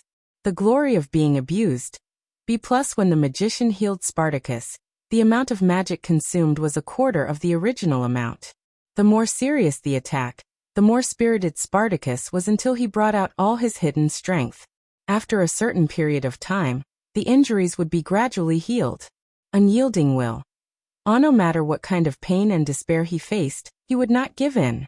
An extremely strong will could obtain physical and mental endurance. Roar of the defective beast. Crying warmonger. A part of the damage received from the enemy can be converted into magic and stored in the body. The efficiency of the conversion of magic will increase as Spartacus' physical strength decreases. The magic accumulated in the body can be used to enhance Spartacus' ability. It could be said that Spartacus was on the same level as Hercules in terms of tenacity. Of course, it was only in terms of tenacity. Currently, there were only two ways to deal with Spartacus. The first way was to wait for Spartacus' noble phantasm to activate and self-destruct. The second method was to use the instant kill ability of the demon eyes of death perception, to directly ignore everything and kill Spartacus. Of course, if one had the ability to directly destroy Spartacus' body, it could be said that he was killed instantly. Currently, Spartacus had not accumulated enough magic to self-destruct. However, Fergus had a noble phantasm that was enough to destroy 3 mountains. However, Fergus did not know about this. Moreover, his noble phantasm might not be able to kill Spartacus instantly. Fergus wanted to release his noble phantasm, but at the moment, Fergus was trapped by Spartacus, who was changing rapidly. In terms of attributes, other than Spartacus' durability being higher than Fergus, the rest of Spartacus' ability points were either the same or lower than Fergus. Coincidentally, Spartacus' agility was 2 levels lower than Fergus. Fergus also discovered this in the following battle with Spartacus. Therefore, after a few rounds of fighting with Spartacus, he used his skills to trip Spartacus and get behind him. Then he took the opportunity to distance himself from Spartacus. Oppressor? Spartacus got up from the ground and shook his head. He then found Fergus, who was not far behind him. Then, Spartacus excitedly raised his iron sword and rushed towards Fergus. Spiral, get ready. Fergus calmly raised his neon sword as he looked at Spartacus, who was running towards him. Fergus shook his head helplessly as he looked at Spartacus, who was 5 meters tall, and had accumulated mana due to his injuries. It's my misfortune to be able to meet you. Indeed, as an enemy, Spartacus was an incomparable headache, because he couldn't be killed by ordinary means. Well, even as an ally, he was a headache. All in all, Fergus had had enough. He wanted to end this berserker completely. Fergus focused all his mana into the neon sword, and even began to overdraw his spiritual base. After all, Fergus' mana was E. Fergus was afraid that he could not kill this thing. Taste the real neon sword. Just like Ibaraki Duji's noble phantasm, the neon sword emitted its last colorful light. Even Hercules, Finn and Dilmun stopped fighting. Maeve, who was at the back of the army, did the same. The 4 of them turned their attention to Fergus and Spartacus. Aha! Oppressor, oh! The light covered the ground. Chapter 532. Boom. The sound of a nuclear explosion came from the east of Chicago, and the storm raged. Wu-Ming and Rama both stabilized their bodies and squinted at the scene filled with sand and dust. After Atlanta left, Wu-Ming and Rama did not really go to watch the classic duel between Achilles and Hector. Instead, they ran along the edge of Chicago toward the Celtic army in the east of the city. In the end, before they could even reach the Celtic army, a violent explosion occurred. The power of the explosion was so great that it even completely destroyed the east wall of Chicago, giving people the feeling that there were no walls in the east of Chicago. Of course, whether it was Denver, Alexandria, or Chicago, there were no such things like ancient walls. All of them were built by various forces during this period of time. Wu-Ming and Rama looked at each other, and the two quickly ran forward. Because of the strong hurricane caused by the big explosion, there was basically no sand and dust around, so the scene could be said to be clear to Wu-Ming and Rama at a glance. In front of the two of them was a huge crater of nearly 100 square kilometers, but because it was too big, they could only estimate, but it was definitely more than 50 square kilometers. The depth of the crater was needless to say. The distance between the deepest part of the crater and the ground was about 50 meters, and maybe it was even deeper. Wuming thought that if such a crater fell on Earth, humans would probably end up like the dinosaurs. The ground on the edge of the crater was unusually smooth, and there were no impurities. It was completely the product of the downward compression of the soil by the explosion. In the center of the crater, there was a lake full of water, and the lake water was still rising. East of Chicago was Lake Michigan. At this moment, such a big explosion directly connected this huge crater to Lake Michigan. There were no traces of soldiers or servants on the scene, and Wuming's perception was temporarily disabled. There was no doubt that the army brought by Maeve was directly blown into ashes by the explosion. As for the servants who were fighting here, they were probably in danger. Wuming frowned. He was a little worried about Maeve. Even if the servants were killed, they would just retreat to the martyr's palace. However, Wuming was still worried. Because the air here was full of chaotic magic, Wuming's perception was also disturbed by these chaotic magic. It was not that he could not perceive anything, but the difficulty of perception was greatly increased. This terrible explosion, which powerful servant's noble phantasm is it? Rama said with lingering fear. Even he did not have the confidence to say that he could survive the explosion that covered an area of nearly 100 square kilometers. After all, a servant was much stronger than an ordinary person, but without a defensive noble phantasm or skills, they would also directly leave. If he did not have the golden armor, he would have to use of his noble phantasm. He would have to use his noble phantasm to survive. Of course, if Rama released his noble phantasm, he would be able to survive. Even if he did not die, he would die. He would be dead at least, he would be dead. All in all, if that was really the case, Rama would definitely not feel good. After Rama finished speaking, Wuming sighed. I'm afraid that except for Maeve, all the servants present have left. After all, this explosion was in the Celtic army. Not to mention that the army was completely wiped out, Wuming still could not find any servants. As for why Wuming knew that Maeve was fine, it was because Wuming was worried about her. Wuming's master was Maeve, so naturally, there was a contractual connection between them. Wuming naturally knew whether Maeve had left or not. Previously, by relying on this connection, Wuming knew that Maeve had come to Chicago. Suddenly Rama said, "What is that?" Rama pointed to the lake below the giant pit that was still rising.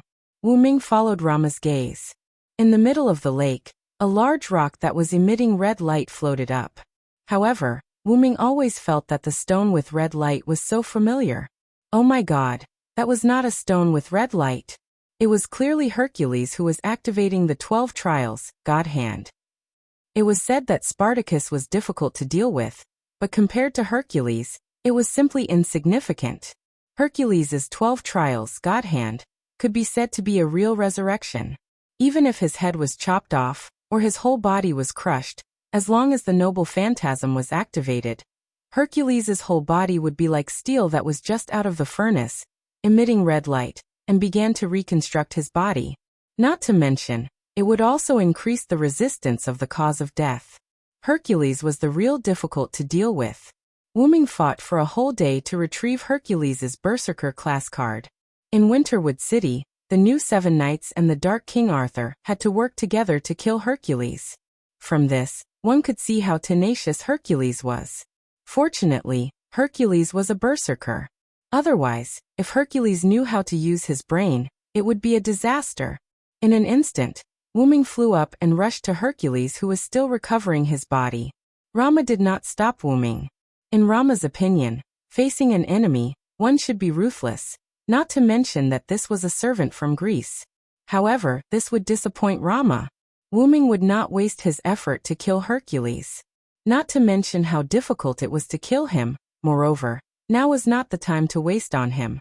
The reason why Wuming rushed to Hercules was to trap him. Wuming arrived above Hercules. Along with the crisp sound of chains, several pseudo-heavenly locks were taken out by Wuming and tied to Hercules. Heavenly locks targeted servants with divinity, and Hercules' divinity was as high as a class. However, Wu-Ming was very clear about one thing. Even if heavenly locks could only trap Hercules for a short time, heavenly locks were only able to suppress Hercules. The stronger the divinity, the tighter the heavenly locks would be. However, Hercules' strength was as high as A+. In Wu-Ming's opinion, Hercules was fully capable of breaking the heavenly locks. In that case, let alone these pseudo-heavenly locks. However, Wu-Ming was only holding on to the idea of stalling for time. Subsequently, Wu-Ming took out a lot of pseudo-heavenly locks that were stored in his noble phantasm. He only left one pseudo-heavenly lock and tied the rest to Hercules. In this case, it would take a long time to use only his strength. Wu-Ming looked at the chain mummy in front of him and nodded as if he was very satisfied with his work of art. Subsequently, Wu-Ming buried Hercules in the huge pit, which could be said to be the bottom of the lake. After that, Wu-Ming and Rama looked for Maeve. Well, first of all, they had to ignore Rama's gaze.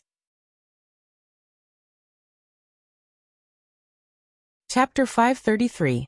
Wu-Ming searched along the edge of the crater and soon found Maeve. After all, Wu-Ming could feel from the contract that Maeve was not hurt at all. That meant that she was not in the range of the explosion just now. At the very least, she was not hurt. Naturally, she was outside the crater. With Wu-Ming and Rama's acceleration, it was easy for them to go from the edge of the crater to the other side. It only took them a few minutes. At that moment, the celestial bull that was pulling Maeve's carriage had fallen to the ground. It seemed that it was affected by the explosion. The carriage that was originally gorgeous and dignified had become a little tattered. However, at least it did not seem to be damaged internally. Rama came to the front of the celestial bull and squatted down to check on the two celestial bulls. Wu-Ming was slightly stunned when he saw that. Then he recalled something. It seemed like Rama was quite a caring big boy. At that moment, Maeve suddenly flew out of the carriage. That's right. She flew out and landed in Wu-Ming's arms. Wu-Ming wondered how Maeve could fly into Wu-Ming's arms in a straight line. Wouldn't you fall because of gravity? Newton was about to cry. In short, Wu-Ming hugged Maeve, who was flying toward him. Little Sai, you're finally here. You almost couldn't see me. Maeve looked at Wu-Ming pitifully. Of course, if Maeve changed her smile into a cry, the effect would be better. This must be your wife, Celander. I'm really envious. Romo stood up and looked at the couple who were hugging each other lovingly. He was filled with emotion. Rama was naturally envious of the couple who could be together. It was unlike him and Sito, who could not see each other because of the curse. However, Wu-Ming was very helpless. How could you tell that this was a loving hug? It was obviously my Fu who suddenly flew out, and I subconsciously hugged her, okay? However, since he had accepted Maeve, a hug was nothing. *****. Speaking of which, Maeve, what's going on here? Wu-Ming asked. On the other hand, Rama was all ears. After all, such a huge explosion was very attractive. This is what happened. Maeve began to tell the story. After Fergus broke the city gate, Hector left while Hercules appeared. Finn and Dilmaud held Hercules back. However, Spartacus appeared and Fergus and Spartacus went against each other. Maeve, of course, was to watch the battle. Following that, there was no progress in the battle between Hercules, Finn, and Dilmaud. It was just a back-and-forth exchange of blows. Although Finn and Dilmaud couldn't defeat Hercules in a one-on-one fight, the two of them were able to fight Hercules to a draw for the time being. As for the battle between Fergus and Spartacus, it was a one-sided battle. Wu-Ming felt that something was wrong. He knew the effect of Spartacus' noble phantasm. Soon after, Fergus saw that Spartacus was getting more and more spirited as he fought. Spartacus had transformed into a 5-meter-tall monster. Moreover, he was still transforming into a monster. Fergus decided to activate his relic immediately. Then Spartacus exploded. Wu-Ming shook his head bitterly. As expected, nothing good ever came out of this guy's capture. Rama tilted his head awkwardly. It was his fault. However, the young Rama king would never admit his mistake. As Maeve was the furthest away and had the protection of the ox cart, she was not hurt. However, the two divine bulls were in trouble. These two divine bulls were not Achilles' immortal horses. Now all their bones were broken, and they were about to leave the stage. Fortunately, it was a noble phantasm, so they did not have to worry too much about it. After Wu Ming and Rama arrived, Maeve removed the noble phantasm. The divine bulls and the ox cart turned into mana particles and disappeared. Is Berserker's noble phantasm that powerful? Rama asked. It was normal for a powerful heroic spirit to have a powerful noble phantasm. However, Spartacus was just a rebellious gladiator. To put it bluntly, he was just a rebellious slave. Moreover, he was a slave who did not succeed in his rebellion and was quickly executed. No matter how one looked at it, such a person should not have such a powerful noble phantasm. He might be an exception. However, I've seen his noble phantasm before. Even if it exploded, it wouldn't be this powerful. Wu Ming put Maeve down from his arms, ignoring her dissatisfied expression. Then, Wu Ming looked at the lake behind him that was about to be filled. However, with Master's 3 command incantations and Fergus' noble artifact charging Spartacus, it's not hard to imagine how much damage it could cause. Although almost 100 square kilometers was huge, if Karna and Wu Ming were to fight, thousands of square kilometers of land could be affected. That was also the reason why Wu Ming had asked Karna and Zhou to fight in the northwest part of the Cordillera Mountains. There were fewer people there, and it was far away from the battlefield. Otherwise, they would be affected by the battle. Command spells. Noble phantasm charging. Rama and Maeve repeated Wu Ming's words. That's right. Wu Ming nodded his head. Spartacus' noble phantasm, crashing warmonger, is a permanent noble phantasm. It can convert the damage it receives into mana and store it in its body. It can increase its ability value and change its body. Finally, when the mana is full, it will self-destruct and launch a destructive impact. After explaining, Wu Ming paused and thought for a while. I think Demetrius must have used the command incantation to give the command to unleash the greatest power of the noble phantasm, 3 times. It strengthened Spartacus' noble phantasm. In addition to Fergus' continuous attacks and the overcharging of Spartacus' noble phantasm, it caused Spartacus to reach the critical point and self-destruct before it could transform into a monster. Rama and Maeve thought for a while and realized that this was the most suitable explanation for the current situation. However, I think Fergus' noble phantasm had a huge impact on the situation here. Maeve smiled. What do you mean? Wu Ming asked. Maeve then told Wu Ming about the neon sword that seemed to have been infused with all its power. Does that mean it's the same as Ibaraki Duji? Wu Ming touched his chin. It seems like they've all left the battlefield. Needless to say, Fergus was the closest to Spartacus and was designated to leave the battlefield. As for Finn, Dilmund, and even Hercules, they had spent a lot of time repairing their bodies. It was likely that the 2 of them had also been forced out of the battlefield during the explosion.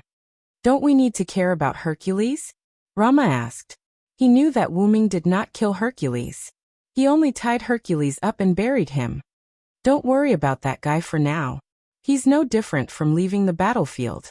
Wu Ming waved his hand. After all, it was not easy for Hercules to break free from the pseudo-skylock that was almost the same as the real skylock. Just when Wu Ming was about to check on Achilles, a dark purple ripple suddenly appeared.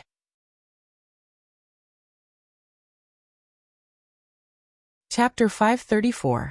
The portal has been activated? Wu Ming was shocked. That's right, this was Wu Ming's portal. There's no time to explain. Come in quickly, Wu Ming said as he rushed into the portal. That's right, he rushed in. It was obvious how anxious Wu Ming was. Romo seemed to have thought of something and quickly rushed in as well. Maeve looked at the 2 of them rushing in. She blinked her eyes and walked in gracefully. Then the portal closed. After passing through the portal and arriving on the other side, Maeve found herself in the belly of a ship. Then a rather strange scene appeared before Maeve's eyes. Wu Ming was holding the Holy Grail in one hand, and a spear in the other. He placed the spear on the neck of a yellow-haired guy whose face was pale with fright. Next to the yellow-haired guy was a girl with pinkish-purple hair. She was holding a magic wand with a nervous expression. The beast-eared girl with green hair was aiming an arrow at the girl's head. If the girl with the magic wand made any strange movements, Maeve believed that the beast-eared girl's arrow would definitely pierce through her head. Behind Wu Ming was Romo.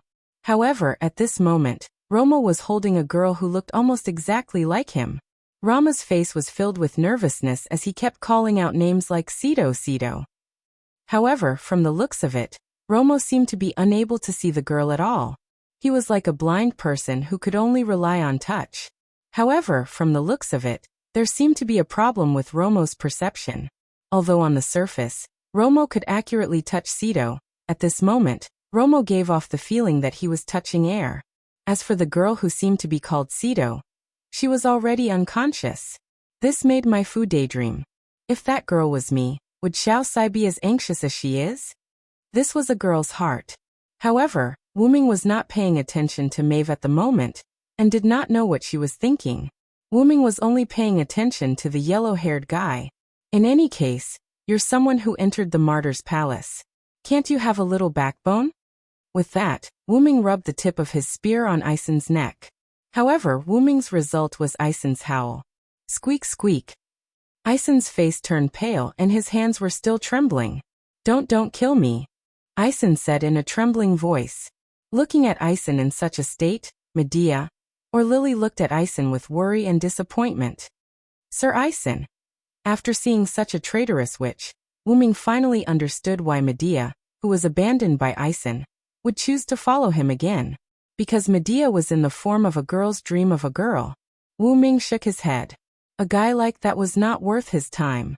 However, Wu Ming still did not lower the tip of his spear from Aisen's neck. Then Wu Ming turned to look at Rama. Rama, can't you sense Sito? Wu Ming frowned. Although he had learned about the so-called curse from Rama, he did not expect the curse to be so powerful. Now, not to mention not being able to see, even the contact between the two of them, and even their own perception, had become erroneous. This curse of never being together was not just for show. He did not know how a female monkey could place such a curse on Rama and Sito. That's right. Even if Sito and I were to hug each other, we would not be able to see or sense each other. Rama no longer referred to himself as you. At this moment, Rama was like a person who was chasing after hope. In the end, he realized that the hope was despair. Once Sito and I get too close, one of our powers and presence will gradually fade until they leave. Tears rolled down Rama's cheeks. As for which party would disappear, there was no doubt that it would be the weaker party. Wu Ming recalled the scene when he came back through the portal released by Atlanta. At that time, Sito was not restrained by any chains. However, there was no guarantee that Medea's magic did not restrict her. However, even so, Sito could not stand up at that time as if she was severely injured. At that time, Wu Ming sensed that Sito's magic power was insufficient, or rather, it was severely lacking. At this moment, looking at the many injuries on Sito's body, as well as the faintly discernible signs of his spirit base disappearing, how could Wu Ming not know what was going on? From being imprisoned on Alcatraz Island to this Argo, until now, Sito had been in a state of abuse. That we did not do anything to Miss Sito. Please believe us. Lord Aisen only wanted to use Miss Sito as a hostage, Medea said weakly. If that was the case, the injuries on Sito's body were caused before he was captured on Argo. It was not unreasonable. It was common for the Celts to beat people half to death when they captured them, and they did not have the habit of healing their captives. In other words, Beowulf did not know how to heal at all, and he did not realize that he should heal Sito. In short, that guy was dead. Let's not care about him. Then, Wu Ming felt that something was wrong. Medea was the disciple of the goddess of magic, Hecate. She had many healing methods, so why didn't she heal Sito? However, Medea seemed to have seen through Wu Ming's question, and answered it in advance. Miss Sito has always refused me to heal her, and she said something like, even if I die, I don't want to be a burden to Lord Rama. As if recalling the scene when Sito said those words, Medea was a little depressed. She also wanted to sacrifice herself for the people she loved like Sito did. But Aisen, while Medea was distracted, Wu Ming frowned in distress. However, he began to laugh bitterly in his heart. So if the other party did not want to heal, wouldn't you forcefully heal her? How gentle are you? However, if I didn't see wrongly, Ison wanted to use Sito and the Holy Grail to summon the demon god pillar. Wuming narrowed his eyes and looked at Ison, who was so frightened that he could not speak. When Wuming said those words, Rama instantly raised his head with anger in his eyes. Rama was slower than Wuming by a bit. When he arrived, Wuming had already seized the Holy Grail and restrained Ison and Medea with Atlanta. It was also Rama's arrival that caused the extremely weak Sito to fall into a coma. Following Wuming's instructions, Rama stumbled and found Sito through Sito's position that was left in his eyes. However, it did not work. Rama could not see Sito at all, nor could he touch Sito. However, he did not give up and kept calling out Sito's name. How could a man who loved his wife not be enraged when he found out that his wife had almost been used as a sacrifice? Bang!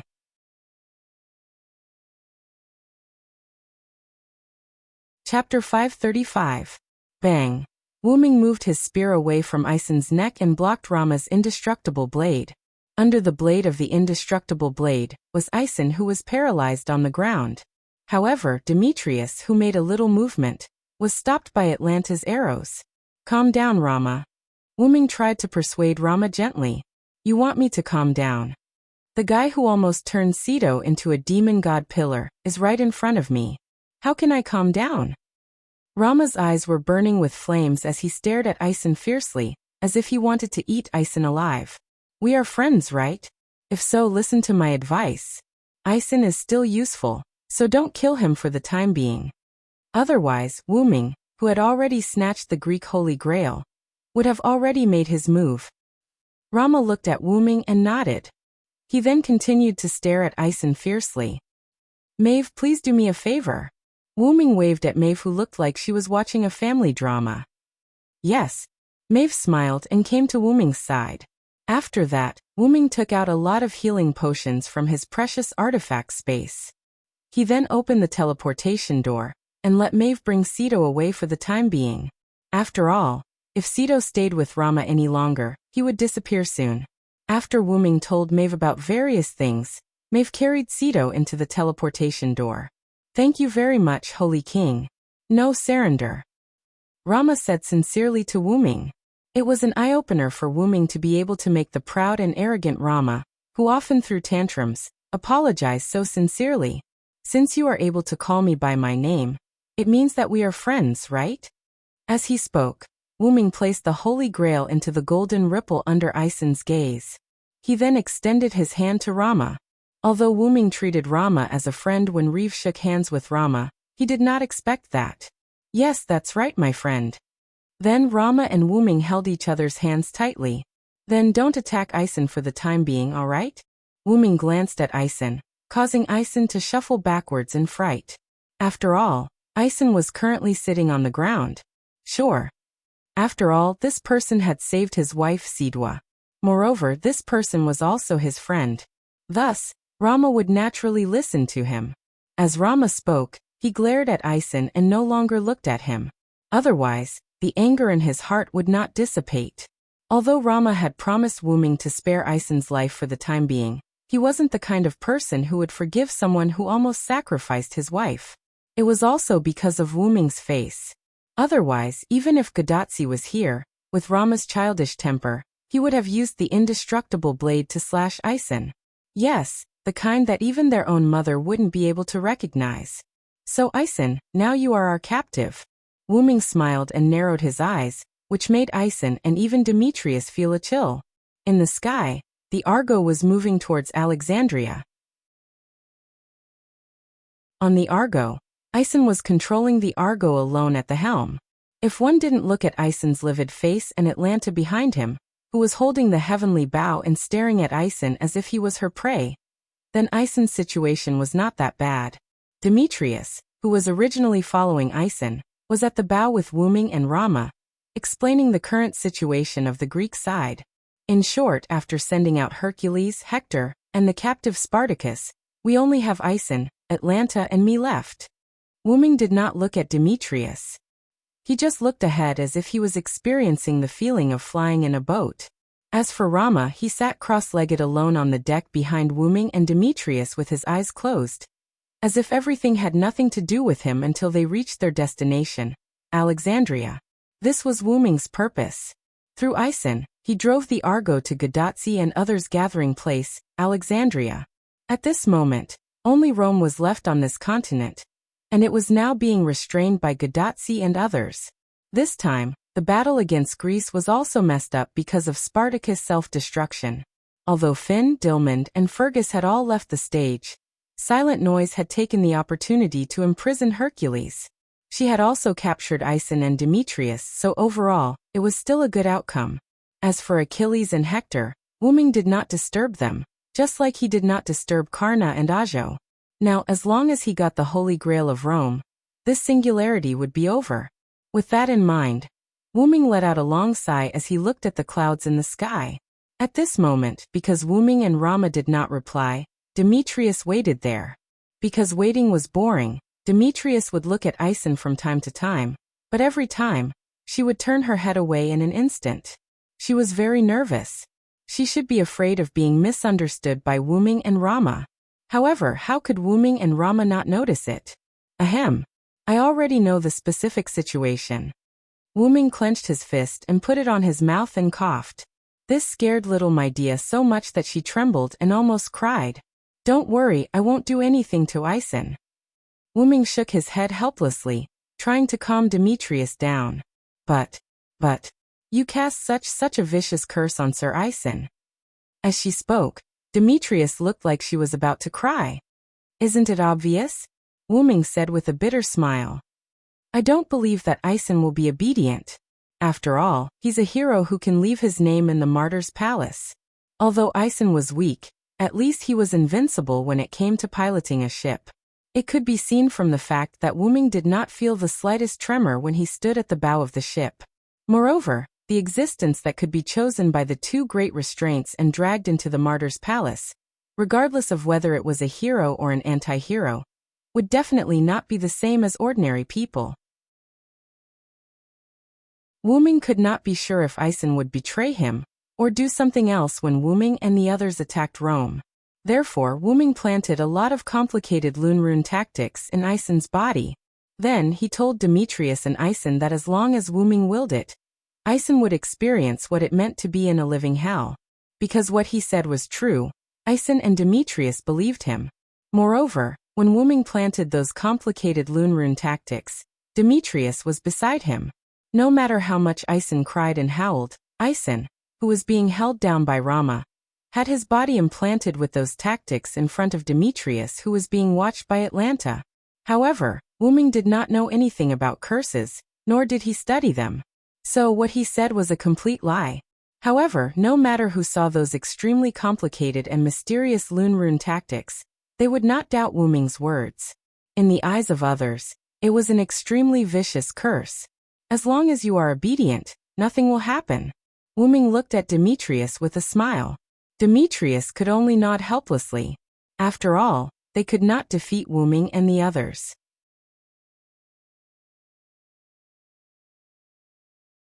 Chapter 536. Since Rama used him as a laborer, Ison's sailing speed was still very fast. Wu Ming estimated that it would only take about 10 minutes to reach Alexandria. Demetrius, who had been staying beside Wu Ming, spoke hesitantly. What's wrong? Wu Ming looked at Demetrius and asked. Just tell me what you want to know. There's no need to beat around the bush. After that, Demetrius took a deep breath and asked the question. Excuse me, the purplish black hole just now, was it a teleportation magic? Wu Ming was stunned for a moment before he realized what she meant. The purplish black hole that Demetrius was referring to was undoubtedly the teleportation door that Wu Ming came to the Argo. That's a magic trick that I learned from the other world. It's called gate. Gate. Demetrius repeated the word as she pondered. The effect is that based on the place that I've been to or the place that I've seen, I can create a teleportation door anywhere. Wu Ming briefly explained how to use the gate. Anywhere. Demetrius was obviously shocked. Pay attention to the premise. It must be a place that I've been to or the place that I've seen. Wu Ming knocked Demetrius's little head. This scene was extremely similar to a teacher scolding a disobedient student. Whoa. But even so, it's still very powerful. Demetrius exclaimed as she hugged her little head and cried. Then, are there any side effects or other disadvantages? Demetrius raised her little hand. At this moment, she was also super interested in magic. There are no side effects at all. Well, if there's a disadvantage, it's that it can't be instantly teleported. Wu-Ming looked at Demetrius with a perfect smile. At this moment, Demetrius's little head was filled with question marks. After all, you have to open the teleportation door first, and then walk in. If you use this trick in a direct battle, it would definitely be useless. Also, if you use this skill in battle, if you can't close it in time, the enemy can also go through the portal. After all, Demetrius could only teleport by herself. That way, she would not be able to bring the enemy along with her. You're exaggerating. Even if that's the case, the magic you've learned from the other world is already very powerful. As long as you've been to a place before, or even a place as far as your eyes can see, it's really a powerful magic trick. Demetrius was slightly dazed. Indeed, this other world's magic is indeed very powerful. Either it's impossible to use it at all, but once you learn it, not only is the mana consumption low, but you can also move many people. It's much more useful than ordinary spatial magic. That's amazing. Medea said enviously. Do you want to learn? Wu-Ming suddenly asked when he saw the envious look on Medea's face. Is it really possible? Demetrius shouted excitedly. Of course. You're not Ison. I have a good impression of you. Wu-Ming was right. Such a naive little princess. Because Ison went to the palace of the beauty goddess to make a wish, she fell in love with Ison and her life was ruined. Regarding this, Wu-Ming naturally did not mind teaching her the portal. Of course, the prerequisite was that Demetrius could learn it. But we're still enemies. Demetrius began to hesitate. It has to be said that even if she had the reputation of a traitor witch, the current Demetrius was undoubtedly an obedient and sensible princess. Because of the hostile relationship between the two of them, she was worried about whether Wu-Ming teaching her magic tricks would be inappropriate. She was really a cute little princess. With the current situation, do you think we can still be considered enemies? Wu-Ming teased. Indeed. Now we're captives. Demetrius smiled awkwardly. Then are you willing to learn this magic trick from me, Demetrius? Wu-Ming looked at Demetrius with great respect. Yes, I'm willing, teacher. Demetrius gripped her staff tightly with a serious expression. At this moment, Ison seemed to have been removed from Demetrius's mind. Demetrius only wanted to learn the portal magic trick. Then let us begin. Immediately after, a strange scene appeared on the deck. Wu-Ming and Demetrius stood facing each other with their eyes closed. Wu-Ming's hand was placed on Demetrius's head. Both of them did not move at all. This piqued Rama's interest. My friend, what are you doing? However, Wu-Ming did not immediately answer Rama. After a moment, Wu-Ming opened his eyes and put down his hand on Demetrius's head. It's just a simple memory-sharing magic trick. After all, it's more efficient this way. Alright, actually it was Wu-Ming who did not know how to teach. Even he himself used the game scroll to learn the portal magic trick. However, it was not impossible to reverse the process. However, Wu-Ming had never thought of teaching anyone, and no one had asked Wu-Ming. Therefore, Wu-Ming did not research on how to teach others the portal magic trick. After reading the nameless spellbook for a period of time, Wu-Ming did not look at it anymore. It was fine as long as they could use it. Moreover, Wu-Ming did not dare to guarantee that people from other worlds could learn the magic trick of the game Yggdrasil. Wu-Ming also chose to teach Demetrius this magic trick, because she was a little girl who was passionate about magic. Without any ambiguity, Wu-Ming and Demetrius' relationship was only that of a teacher and a student. Rama did not say anything else. After all, he did not know much about magic and was not very interested in it. Therefore, he walked to the bow of the ship and looked at the scenery. As for Wu-Ming, he looked at Demetrius, who still had her eyes closed. At that moment, Wu-Ming's heart was filled with anticipation. Could the magic trick of the game Yggdrasil be learned by the miraculous hero spirit of this world? Wu-Ming was very curious. After about 10 seconds, Demetrius opened her eyes. Her eyes were as beautiful as gemstones. His eyes were brimming with excitement and joy. The result was obvious. From the looks of it, you should have learned teleportation gate, right, Demetrius? Wuming smiled at Demetrius, pleased. Yes, teacher. I have successfully learned this magic trick. Demetrius shouted excitedly like a small animal. Thank you very much, teacher. Demetrius bowed deeply to Wuming to express her gratitude. For Demetrius, who was very interested in magic, being able to learn the magic trick of another world was a great favor. Just as Wuming wanted to say something, Rama, who was at the bow of the ship, spoke. What? Chapter 537. My friend, come and see that. Romo said to Wuming while pointing in a certain direction. Wuming, who reacted, felt that he didn't need to look because the chilling magic power had been transmitted to him. But even so, Wuming continued to shift his gaze in the direction that Romo was pointing at. This place was a few kilometers north of Alexandria City. It could be said that they had not completely arrived at Alexandria City. At the location of Alexandria City, a behemoth appeared at this moment. A huge meat pillar that reached the sky, countless eyes that were constantly twisting, and a huge magic power that belonged to the demon god. Demon god pillar. Wuming narrowed his eyes. There was no doubt that it was the demon god pillar summoned by the Holy Grail of Rome.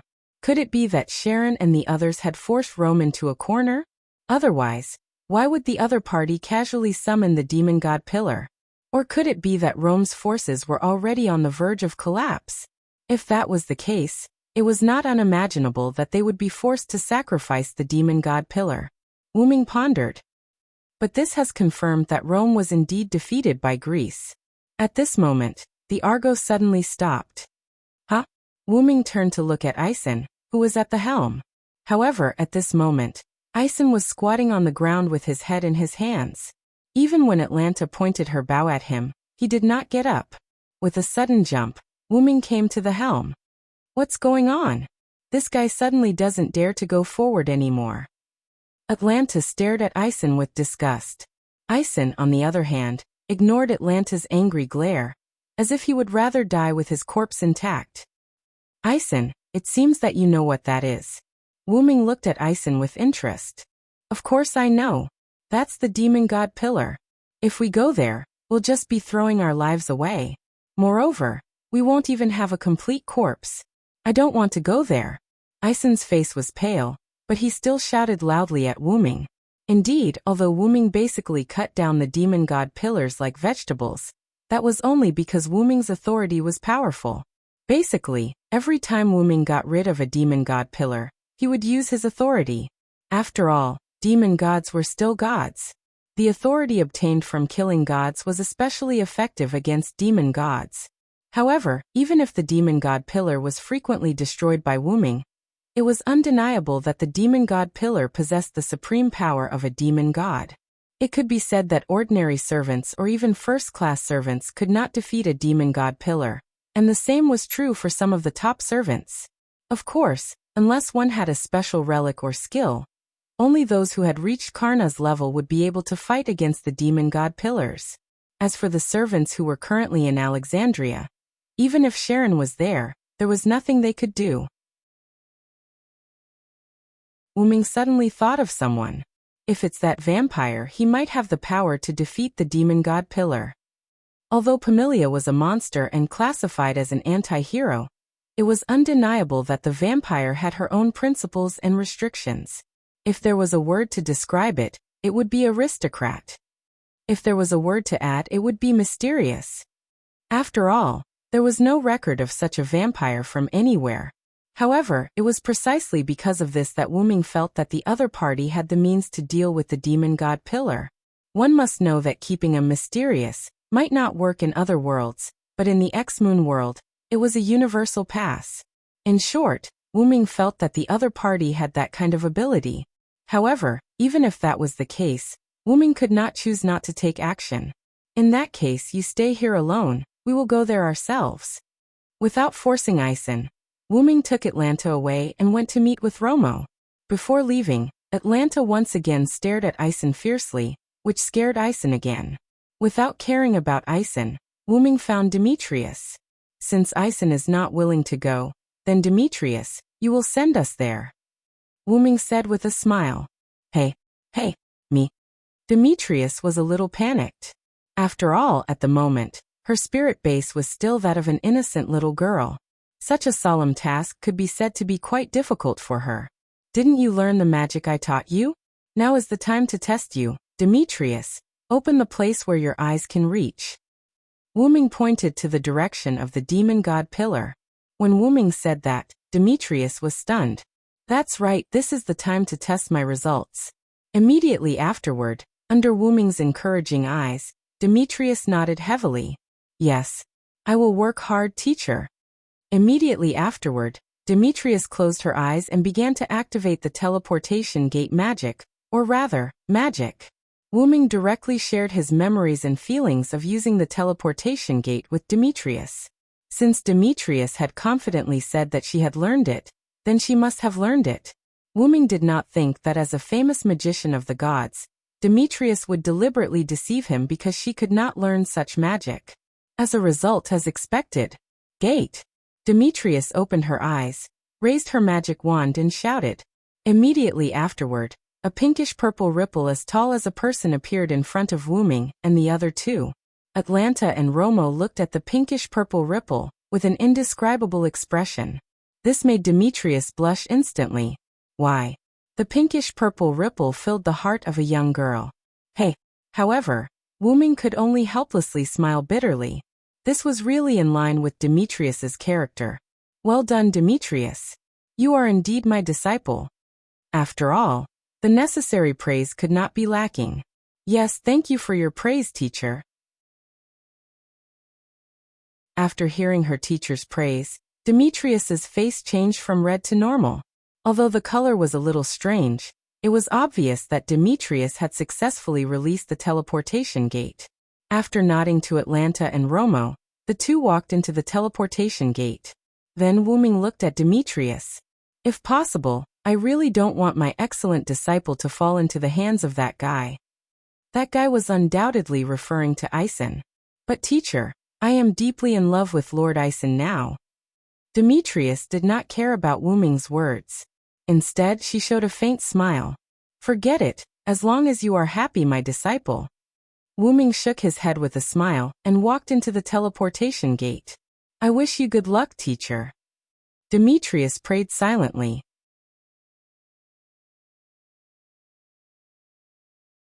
Chapter 538.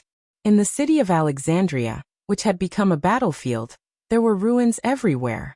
And under the ruins, there were many residents who lived in the city.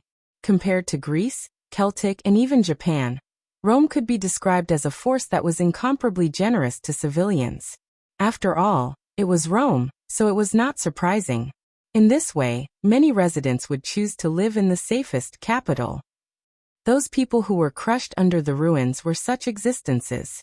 However, the demon god Pillar did not care about the life and death of those people. In other words, these residents would be attacked indiscriminately like the servants. Of course, the premise was that the servants didn't do anything.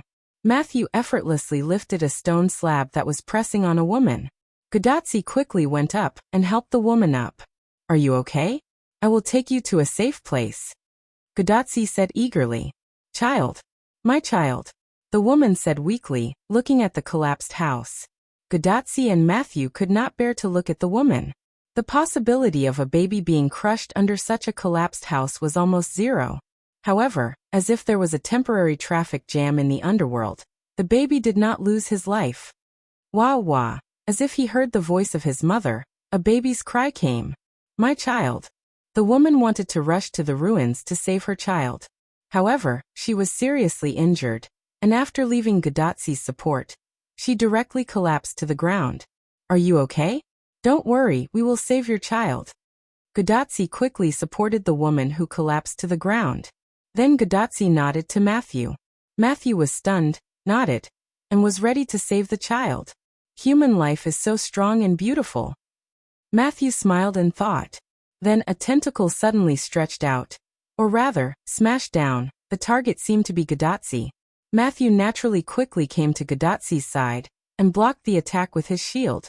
After Matthew came to Gadatsi's side, Gadatsi's wrist suddenly made a sound. Matthew, its target is the child. As if confirming the voice's words, the tentacle dramatically and strangely changed its direction, and its target was the ruins where the baby's cry came from. No. The child's mother screamed at the top of her lungs, trying to stop the tentacles. However, it all happened so fast that Gadatsi, the woman, and even Matthew were powerless to stop it. Matthew did not expect the tentacles to be so strange. Using Gadatsi as bait, he forced Matthew to change the formation. As a result, his target became the baby under the ruins. Just like that, the tentacle fell towards the baby. Just as the tentacle was about to fall, a voice sounded in Mashu's and Gudazi's ears. Brahmastra, indestructible Rakshasa. In an instant, the indestructible blade spun with thunder and hit the tentacle. The tentacle was sent flying with an indescribable sound that sounded like a scream. The powerful and perfectly controlled power did not hurt the ruins below when it sent the tentacle flying. Taking advantage of this moment, Matthew went directly to the place where the baby was crying. He used his magic to gently clean up the ruins, revealing the cute child who was miraculously alive in the corner. Although the baby was still crying, it was indeed a symbol of life in everyone's eyes. Great! Matthew quickly picked up the baby, came to the woman, and handed the baby to the woman, the baby's mother. Thank you, my child, my child. After hurriedly thanking Gadatsi and Matthew, the woman held her child and kept talking. The indestructible blade flew back after sending the tentacle monkey flying. Matthew looked at the person in surprise. It's really Mr. Rama. It was Rama's noble phantasm that sent the tentacle flying. But Gadatsi was concerned about another thing. In other words, assassin is also here. Gadatsi looked around, but she did not find any trace of Wuming. At this time, looking at Gadatsi who was searching around, Rama spoke. Don't look for him, my friend is not here. Then, Gadatsi's little face looked like she was crying. How could this be? On the other side, Sharon and the other so-called main battle servants were in charge of attacking. Why Lisabeth jumped and dodged a huge tentacle attack. How rude, how could you treat a lady like this? Why Lisabeth patted the dust on her dress with lingering fear and said with dissatisfaction. Miss, what time is it now? Do you still care about those things? Robin Hood complained, rolled and fired a few useless shots at the huge demon god pillar not far away. Take care of yourself, green rat. Why Lisabeth shouted at Robin Hood angrily. Robin Hood could only helplessly take a few steps back, a look of discomfort on his face. Then the blue and white flame flew past Lisabeth's hair. Why Lisabeth screamed in fear. Do you want to kill me? Lisabeth touched her hair and looked at Kyoheim with tears in her eyes. Sure enough, your lizard is useless. Kyoheim did not answer Lisabeth directly, but released the flame at the demon god pillar while mocking Lisabeth. Of course, Kyoheim's attack was not very effective. Do you want to fight, fire-breathing snake? Lisabeth stared at Kyoheim fiercely. Come on, I'm not afraid of you. And Kyoheim also stared back at Lisabeth. Sigh, Robin Hood sighed helplessly. This is a battlefield, young missus. The enemy is a demon god pillar. Take it easy, even if they seriously deal with the demon god pillar, it won't have any effect. Billy Boy, who suddenly appeared, pressed his hat, and his face was full of helplessness. After hearing Billy Boy's words, Robin Hood also showed a helpless smile. As a servant, their spiritual base was too low, and they couldn't cause damage to the demon god pillar. They couldn't even attract or restrain it. Only a few tentacles attacked them, and they were the waterproof kind, because the other tentacles were attacking Sharon. Geronimo, who was following behind Billy Boy, frowned helplessly and looked to the north. I hope the second team can complete the mission smoothly. Then they could support them. Then, Geronimo saw the lightning that represented the indestructible blade and smiled. They're coming.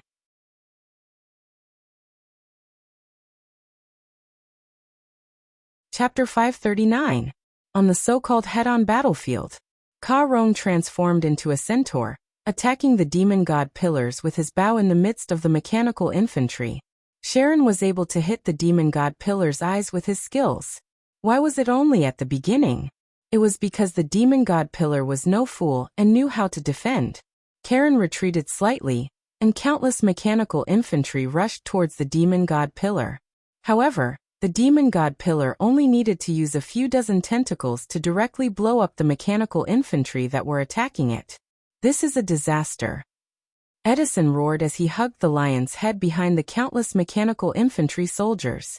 So noisy. Be quiet. But at Madame Blavatsky's snarl, Edison obediently held his tongue. If this continues, we will be wiped out. Sharon frowned, and came to the two to see if they could come up with a plan. The three looked at Nightingale, who was charging with the mechanical soldiers, but was constantly being pushed back. They felt helpless and relieved. If not for Nightingale's stubborn personality, she would not have attracted the demon god pillar. After all, it was a berserker. However, if this continues, something will happen to Miss Nightingale. Helena looked worriedly at Nightingale, who was constantly spinning and jumping under the demon god pillar's tentacles, and was sent flying again. As if toying with Nightingale, the demon god pillar did not use its full strength. Although it seemed like the demon god pillar's attacks were ineffective, Sharon and the others noticed that the demon god pillar was going easy on them. Otherwise, it would not have the time to attack Matthew and the others. If we look at the worst-case scenario, this demon god pillar might be smarter than we thought. Helena frowned as if she was facing a great enemy. I have a bad feeling. I feel like the demon god pillar is waiting for something. Karen's face darkened. This way, the demon god pillar was definitely scheming something. Edison was like a lion, and did not understand the conversation between the two. At this moment, a voice resounded through the sky. A gigantic spear of light that had never appeared before came from afar, and hit the demon god pillar. The demon god pillar let out an unrecognizable voice. It was obvious that the noble artifact's owner had poured a huge amount of magic into this attack. The noble artifact was released. That was the Holy King's voice. Edison said as he looked around for Wu Ming. Over there. Sharon pointed. At this moment, Wu Ming, with his A+ great agility, launched a surprise attack on the demon god pillar. At this moment, Wu Ming had already put on his armor, and wore a helmet that completely covered his head. Wu Ming was like a silver dragon. As for the demon god pillar, it was as if the person it was waiting for had arrived. Regardless of whether it was the mechanical infantry or Nightingale, the demon god pillar no longer cared about them. Countless tentacles extended from the demon god pillar's muscles to attack, Wu Ming at the same time. The Wu Ming was the demon god pillars, and Wu Ming. Countless tentacles surrounded Wu Ming from all directions, which could be described as a killing move for ordinary servants. However, for Wu Ming, although it was dangerous, it was not fatal. Wu Ming did not stop and continued to run toward the demon god pillar, ignoring the Wu Ming's corrosive tentacles. The air vibrated, and a buzzing sound was heard. Then the magic around Wu Ming's body condensed, and under Wu Ming's control, the condensed magic exploded in the surroundings. Boom! A dull sound was heard, and a ring of magic that could be seen with the naked eye spread out from Wu Ming in an instant. The encirclement formed by the Wu Ming's tentacles was instantly broken through by the magic that could be seen with the naked eye. Like petals, the tentacles were fragmented and turned into pure magic that dissipated. This was pure power that did not require any fancy tricks. What? Helena was shocked when she saw this scene. What's wrong? Edison asked cautiously. Madame Blavatsky was just sighing at his strength. Sharon smiled helplessly and explained to Edison. Just the simple release of magic was enough to destroy the metal of the tentacles that everyone worked together to destroy. From this, it could be seen how powerful Wu Ming was in terms of the amount and control of magic. Compressing a large amount of magic, condensing it around his body, and then releasing the compressed magic in the form of Wu Ming's magic was a test of his control. And the premise of this was that he had sufficient magic power. It can be said that the magic power just now was comparable to the magic power required by the light spear, or even exceeded it by a lot. To be able to use the magic power of such a noble artifact to release magic power, It was not something that a first-rate servant could do. It could be said that even a first-rate servant would not have such magic power. After all, if the amount of magic power was not enough, it would be impossible to do it. And to be able to use that kind of magic power twice without batting an eyelid, it could be seen that Wu Ming was not ordinary. The most important thing was that Wu Ming only used magic power to destroy the tentacles, which was enough to prove that Wu Ming was powerful. True power was not a fancy ability, but a kind of power that had reached the pinnacle. So that's how it is. Your Excellency Holy Ruler is indeed Your Excellency Holy Ruler, to be so powerful. Edison's lion head showed an expression of sudden realization. However, such an expression was quite comical in the eyes of others. Since the Holy Ruler is here, it means that the Greek side has been resolved. Helena breathed a sigh of relief. Sharon seemed to agree with Helena's opinion and nodded. However, I feel a little uneasy about the demon god pillar here. Sharon looked at the demon god pillar. As a sage who had taught many heroes, Sharon had a feeling. That demon god pillar was not an ordinary one, but one with a strong will. It could be seen from the previous performance, so Sharon was very worried that the other side was up to something. However, even if there was a conspiracy, such a battle was not something they could investigate. In short, we should take this opportunity to save a few more injured residents. We can't let down Tachika's sincerity. The three nodded and slipped away from the battlefield.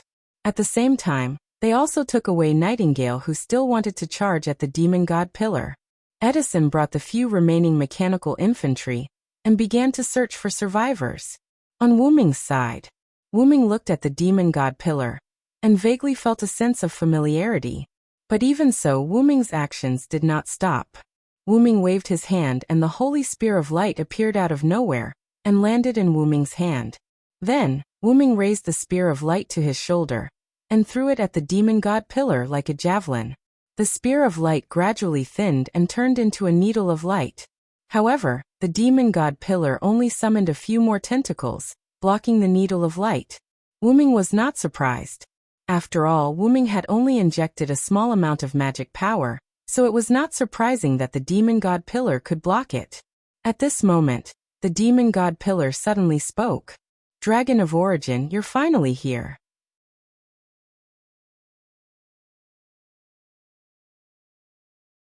Chapter 540. Wu Ming's expression changed as he recognized the voice. Lev. Wu Ming said the name. As expected of the Dragon of Origin, you still remember me.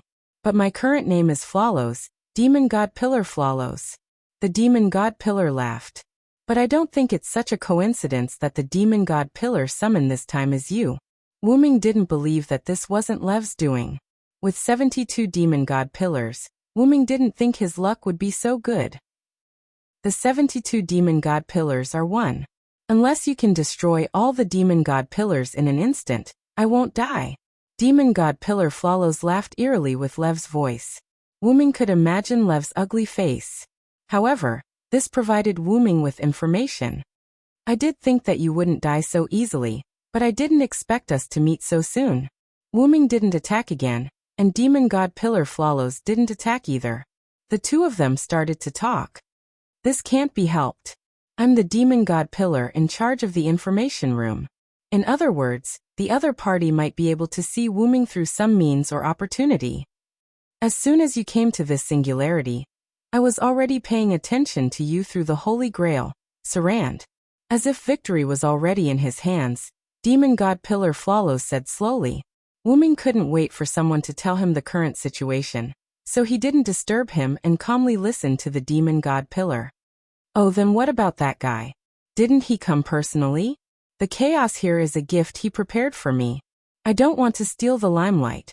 Wu Ming mocked the Magic King. Why would our king care about an immature dragon of origin?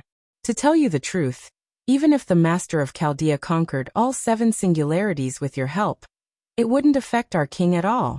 In other words, the other party had the confidence to win, or had the strength to not be disturbed. Wu Ming pondered. This is also the reason why our great king let you go in London's underground cavern. He.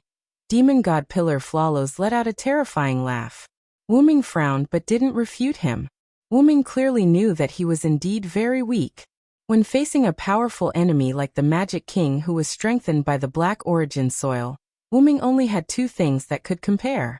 The 12 incarnations who killed God, stole the god's authority, and combined with his own abilities and origin baptism. Also the Blade of Salvation, Divine Blade Savior's authority. The Blade of Salvation was also the Divine Blade Messier's power. Although many of Wu-ming's abilities had been baptized by origin, there was no doubt that an ability or item with a high starting point would have a high achievement after being baptized by origin. Just like the 12 incarnations and Blade of Salvation. Other than that, whether it was the Lune magic that Wu-ming had learned, the World Trees magic from the alternate world, or the various powerful items that he had obtained, or even the relics that had been turned into Wu-ming's own, they were all rather useless. That was because when facing an enemy like the Magic King, these abilities and relics were useless. Moreover, Flawless also said that Wu-ming was an immature root dragon. Although in the eyes of many, Wu-ming was already very powerful, Wu-ming himself knew that he was actually very weak. After staying in the root dragon for a long time, Wu-ming gradually realized that a mature root dragon could be said to be the ruler of all the worlds, the protector of all the worlds. If he had to use a word to describe it, it would be the suppression of all the worlds. In other words, it was the heavenly axiom. It could be said that it was precisely because Wu-ming knew that he would eventually become such an existence that Wu-ming began to face the love that Maeve and the others had for him. After all, if Wu-ming kept delaying until then, perhaps Wu-ming's heart would really have turned into the merciless heavenly Tao. Take the planet's consciousness, Gaia, and the human consciousness, Alea, as an example. As long as it did not threaten Earth and the human race as a whole, they would not care. Moreover, if it was only a threat to one side, the other side would basically not care. For example, in the crisis of the M-Moon world, the Magic King's means had threatened Alea, so Alea naturally had to do her best to save it. The Holy Grail's ability to summon servants on its own was the self-defense mechanism that Alea had activated. However, because the Gaia and Alea of this world had a slightly special relationship, the two of them could be considered to be in love, probably. Cough cough. In short, if Wu-ming had reached adulthood, then there was no doubt that he would be able to defeat the Magic King effortlessly. But now the Magic King who had the origin black mud, was not afraid of Wu-ming who was an immature origin dragon. After all, if hope was killed in the cradle, then this so-called hope would be nothing. Then, what is the meaning of your current actions? Is it purely for the sake of waiting for me to pass the time? Wu-ming was naturally referring to the matter of pretending to be led by the nose by Sharon and the others. Not only that, Wu-ming, who had fully activated his mental power, saw why Lisabeth and the others' futility, and also saw that Flawless was deliberately targeting Gadatsi and Matthew. Wu-ming sensed that one of the tentacles of the demon god pillar was absent-minded, and his intuition told him that Gadatsi and Matthew who were searching for survivors were in danger. Wu-ming trusted his intuition the most. As the origin dragon, all the worlds would subconsciously help Wu-ming, and this so-called intuition was also the help of similar worlds. Otherwise, why would Romo meet Gadatsi so coincidentally and repel the tentacle that wanted to kill the child Matthew was about to rescue? It was because Romo was asked by Wu-ming to meet Gadatsi and the others. Just treat it as my selfishness. My selfishness towards Matthew. Flawless, or rather Lev, was silent for a few seconds before answering Wu-ming. Oh, the demon god pillar has selfishness? That's really surprising. You don't have to deliberately mock me. No matter what, I have spent a lot of time in Chaldea. After saying that, Flawless stopped talking about this and turned to the root of this matter. Then let's start the ravaging. Treat it as the price for the ravaging you did to me. As he said that, the countless eyes on the demon god pillar lit up with red light, and countless black and purple mist emitted from the demon god pillar. The ravaging began.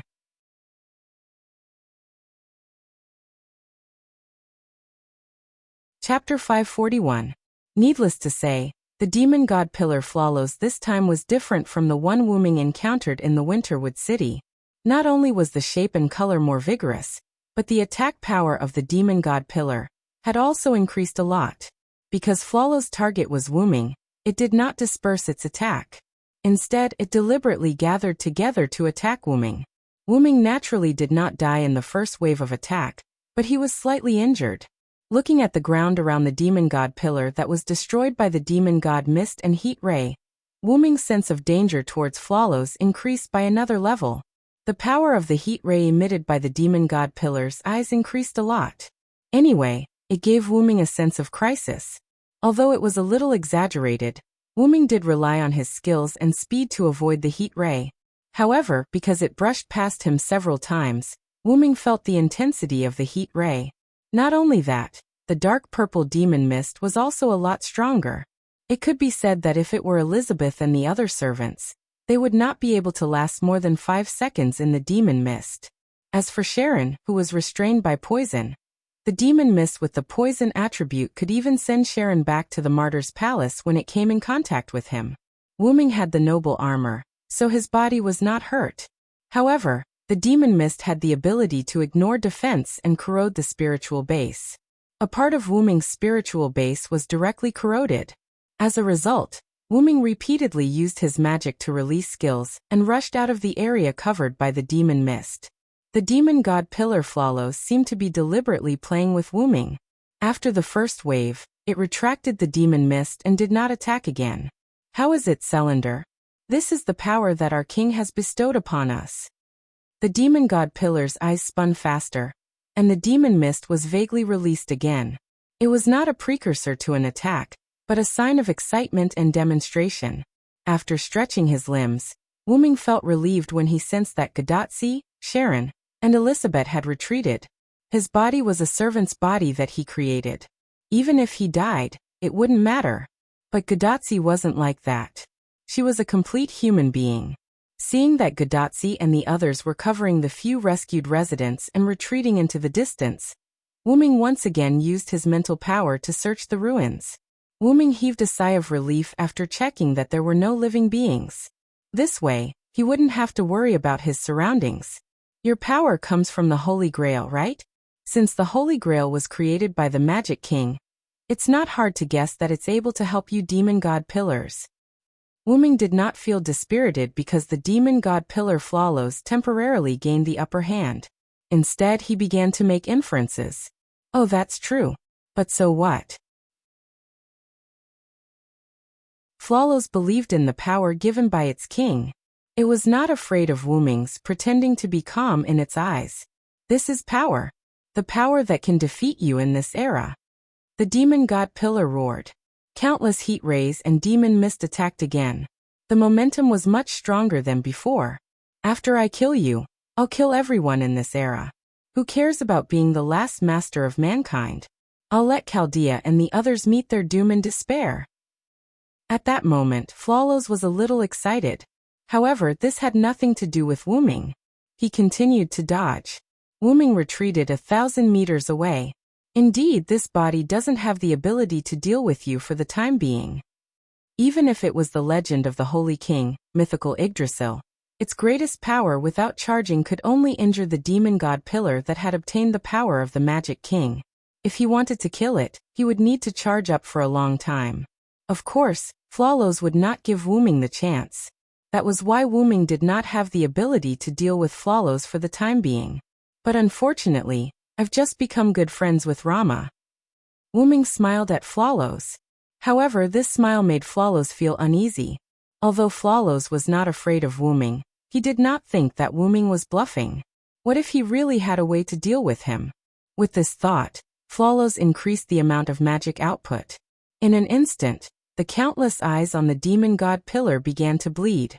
The amount of magic output exceeded the demon god pillar's tolerance and hurt itself instead. However, the result was a dark ball of light that was comparable to the power of dozens of holy swords appearing in front of the demon god pillar. Wuming could feel that if the dark ball of light exploded or formed into a light cannon, the power would definitely be able to blow up a huge hole in the American continent. It could even be said that it would not be difficult to create a new lake. It could be said that if Wu Ming did not activate his noble artifact, Arthur's gift, he would have been forced to leave the stage after being injured by this attack. As Flawless, who had been observing Wu Ming ever since he came to this singularity, he naturally knew that Wu Ming had such a noble phantasm. However, he knew that Wu Ming's noble phantasm was not like the legendary Avalon that could form an invincible domain. Wu Ming's noble phantasm was only an invincible shield. In that case, he only needed to go around the invincible shield. As Flawless, who had accepted the power of his king, he naturally had such a method. No matter if it was using the space fault or forcefully turning the light cannon, Flawless could do it. At that moment, Wu Ming moved according to Flawless' prediction. The armor on Wu Ming's body instantly disintegrated. Without a doubt, Wu Ming was ready to use this invincible shield. However, the next scene made Flawless think that Wu Ming was crazy. After the armor disintegrated, the various parts quickly flew around the demon god pillar, surrounding the demon god pillar and Wu Ming. Then, every armor part began to connect with each other. A seemingly transparent but incomparable light film appeared, wrapping Wu Ming and the demon god pillar Flawless, leaving only the sky. After all, the height of the demon god pillar could be said to be so high that one could not see the end. To be more specific, at that moment, an incomparable square barrier with no top covered each of them. It was the kind of invincible light barrier that would not affect the outside world because the aftermath would reach the sky. If the power was really strong, it could directly break through the atmosphere. There was only one word to describe it, and that was Trapped Beast Deathmatch. I see. Looks like you want to die together with me, Flawless said mockingly. In such a confined space, no matter if Flawless's dark light ball exploded or acted as a light cannon, the end result would be him being injured or even killed. Even with the top as a vent, no, it should be because of this vent that the aftermath of the damage would spread to the demon god pillar that reached the sky. Wu Ming smiled. Then I'm sorry. You think too much. Then Wu Ming waved one hand and a few weapons appeared behind Wu Ming. I just don't want my attack to hurt Tachika.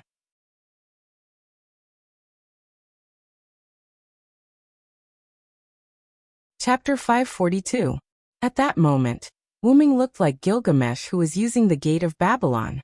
However, the only difference was that the 5 armies were not lined up side by side behind Wu Ming. Dozens of glowing weapons floated around Wu Ming like stars surrounding the moon, wrapping around Wu Ming. There were many types of weapons such as discs, javelins, long sticks, short sticks, trident spears, giant swords, whiplocks, giant hammers, bows and arrows, and so on. Wu Ming waved his hands, and the weapons around him seemed to be pulled as they rotated slowly. Flawless, on the other hand, began to guard against Wu Ming's meaningless attack. What do you mean? Demon God Pillar Flawless's voice sounded a little frightened. Although it was not afraid of Wu Ming's tricks, it had no choice as the sun's incarnation had scared it. After all, the sun was not a trick, but a killer move that could be fatal. In the big hole in Winterwood City, Wu Ming's son made Flawless suffer. In the end, Flawless's body could not take it anymore, so Lev came out to replace it. In the end, Lev was also tortured by Wu Ming's flame until he fainted. After all, Wu Ming's sun incarnation was an inextinguishable flame. Almost nothing could extinguish the sun incarnation that Wu Ming used. You're just bluffing. Don't try to scare me. Flawless roared. Its eyes bulged slightly, and the dark light ball in front of it doubled in size. Although that was what it said, to make Flawless so angry, it was obvious that it had been suppressed. Wu Ming could see through its trick of using anger to cover up its fear. To put it simply, Flawless was actually deceiving itself. Indeed, this body does not have the ability to deal with you, but don't forget about the Holy Grail.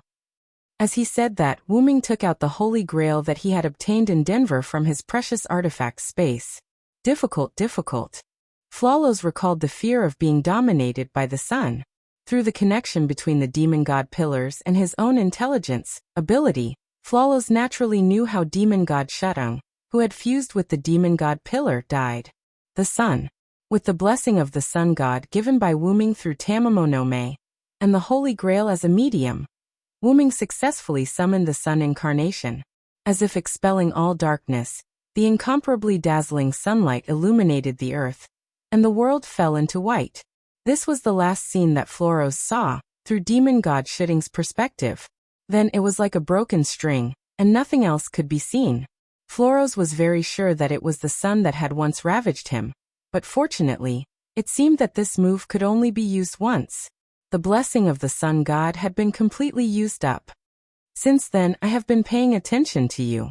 You didn't receive the blessing of the sun god at all. Floros roared. The funny thing was that he could have released his sure-kill dark light ball directly. While Wuming was still talking to Floros, he could have killed Wuming. However, Floros was already terrified. Looking weak on the outside was not scary, but the pain in his heart was fatal. I'm not going to use that move. Just as you said, I don't have the blessing of the sun god as a medium anymore. Wuming smiled and shook his head.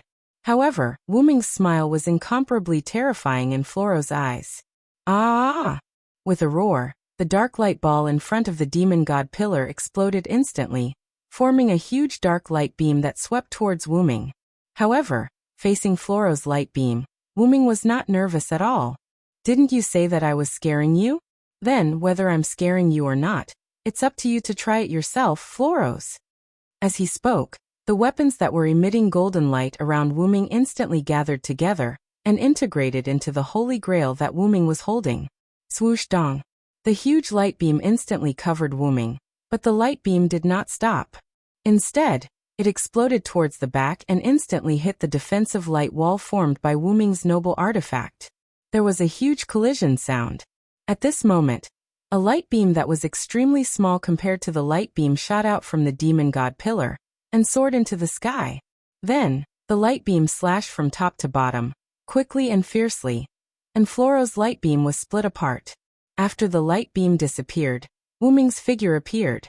Not only was he unscathed, but the holy grail in his hand was also gone.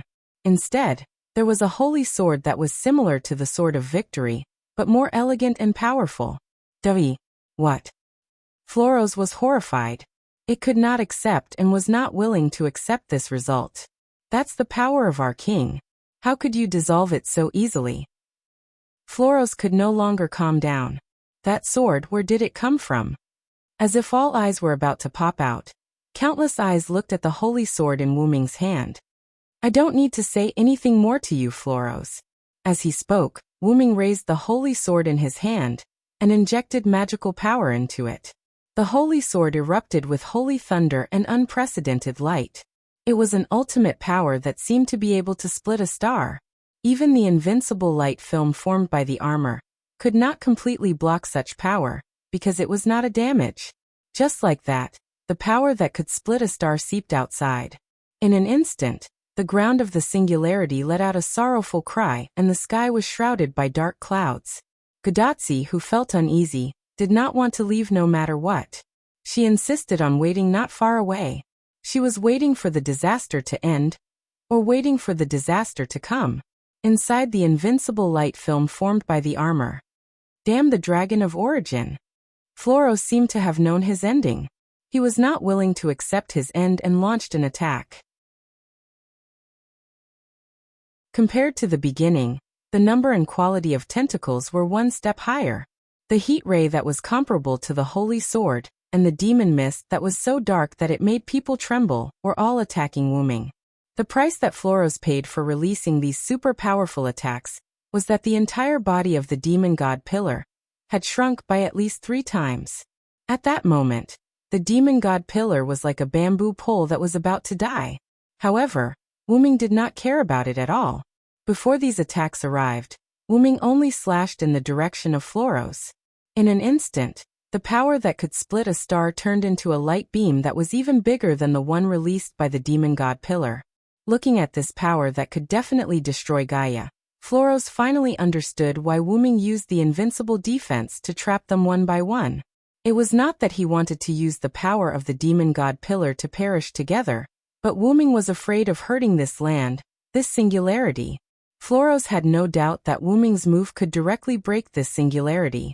Then Floros did not know what happened, because the power of the holy sword that could split a star had already covered it. In the outside world, Gadatsi's face was gloomy. Behind her stood a group of followers. Everyone looked nervously at the transparent barrier not far away that was covered in white. Ka Rong raised his head, and looked at the light beam that had already rushed out of the sky. He felt the magic power that could break the barrier, and let out a sigh of relief. It seems that he is hiding an unimaginable identity.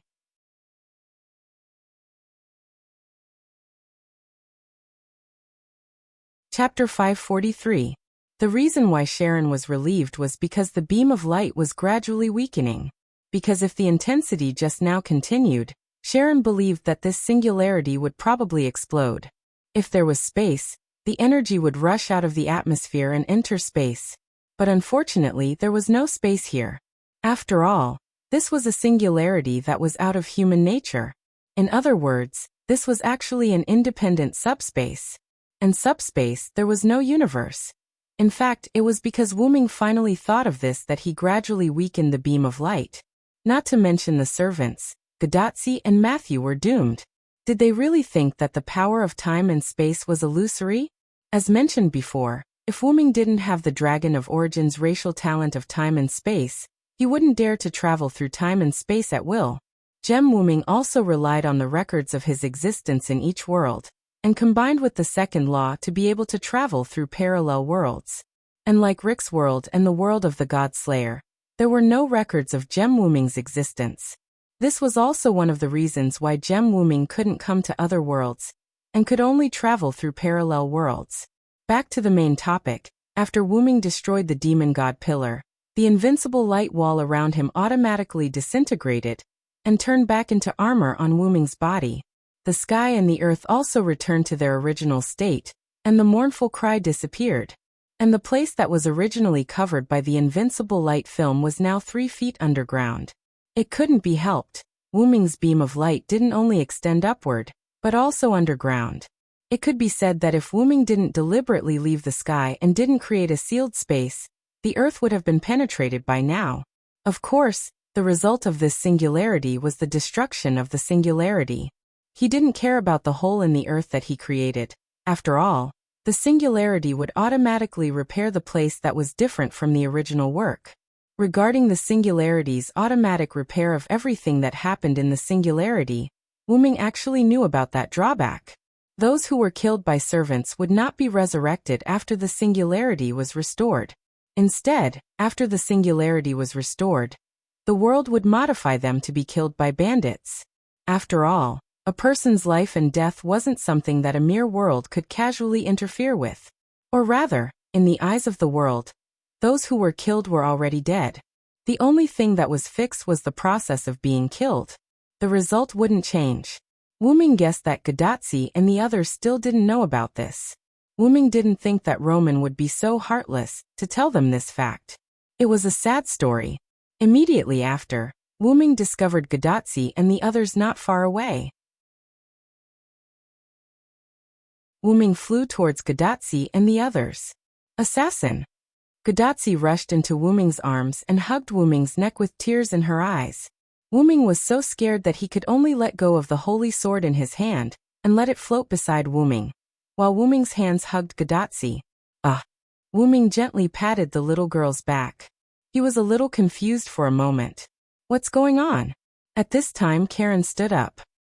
Master, she has been worried about you, and she doesn't want to leave. Karen laughed helplessly. In fact, when Gadotsi wanted to stay in the beginning, Sharon was opposed to it. After all, even if all their servants died here, they couldn't let Gadotsi get hurt. Just as Karen was about to take Gadotsi away, Matthew took the lead and stood up. I believe in Senpai, and I also believe in Senpai. Karen was stunned by that pair of noble and flawless eyes. Then more servants voted, and the result was that they basically stood on Gadotsi's side. I don't think my friend will lose. I've even lent him all my weapons. It was not easy for me to defeat Hector again. I did not come here to escape. The Apache gods will protect him. I was ordered by that man to protect Tachika. Even if I am a hunter, I will not go back on my words.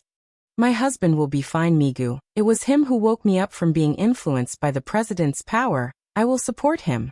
These were the thoughts of the servants who directly chose to stay, but the servants who indirectly chose to stay were more strange. Xiaolu will stay, I will stay too. Anjin-sama will stay, I will stay too. Edison-sama is also enlightened, In that case, I will stay too. Demon God Pillar is a virus. It needs to be eliminated.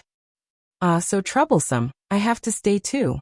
Well, I will accompany the ladies. Of course, there were a lot of strange reasons, but it could be said that except for Karen, all the servants directly or indirectly chose to stay with Gadotsi. But what could Karen do? He could not beat up these servants who protected Gadotsi and take away Gadotsi, so he could only stay together. Although he did not believe in Wuming, but as the wise one in the team, he always had to consider the safety of the general. In that case, let's wait here together. In the end, Karen also cast his almost useless vote. Thinking of the vote, just now, Karen felt powerless. In short, Senpai is very worried about Senpai. Matthew looked at Gadotsi in Wuming's arms. At this moment, she felt that her senpai was an ordinary little girl. Wuming could only smile helplessly. Then Wuming patted Gadotsi's little head. Have you forgotten that I'm not dead? Even if this spirit base is gone, my body is still intact. However, Gadotsi raised her head from Wuming's arms and looked at Wuming with tears in her eyes. But I am just worried about you. This scene made Kyoheim and Tamamono Mei show signs of anger, but they were held down by Elisabeth, Helena, and others. You little girl, Wuming didn't know what to say, and could only pinch Gadotsi's little nose. Hee, just like the weather in June, Gadotsi's tearful face instantly turned into a smiling face. Holding Gadotsi like this, Wuming began to ask about business. By the way, how far did you push Rome's forces? How did they summon the demon god Pillar directly? Let me answer this question. At this time, a weak voice came. It was no doubt Roman. Roman? Has Chaldea replied already? That's fast. Wuming complained. How can it not be fast? Da Vinci is exhausted. At this time, Olga Marie's figure was suddenly projected on the side.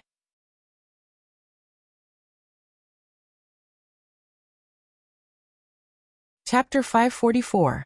Hey, isn't this Olga? Long time no see. Wuming warmly greeted Olga Marie.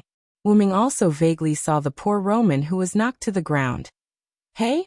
Director, you finally came out. Gadotsi was surprised by Olga Marie's appearance.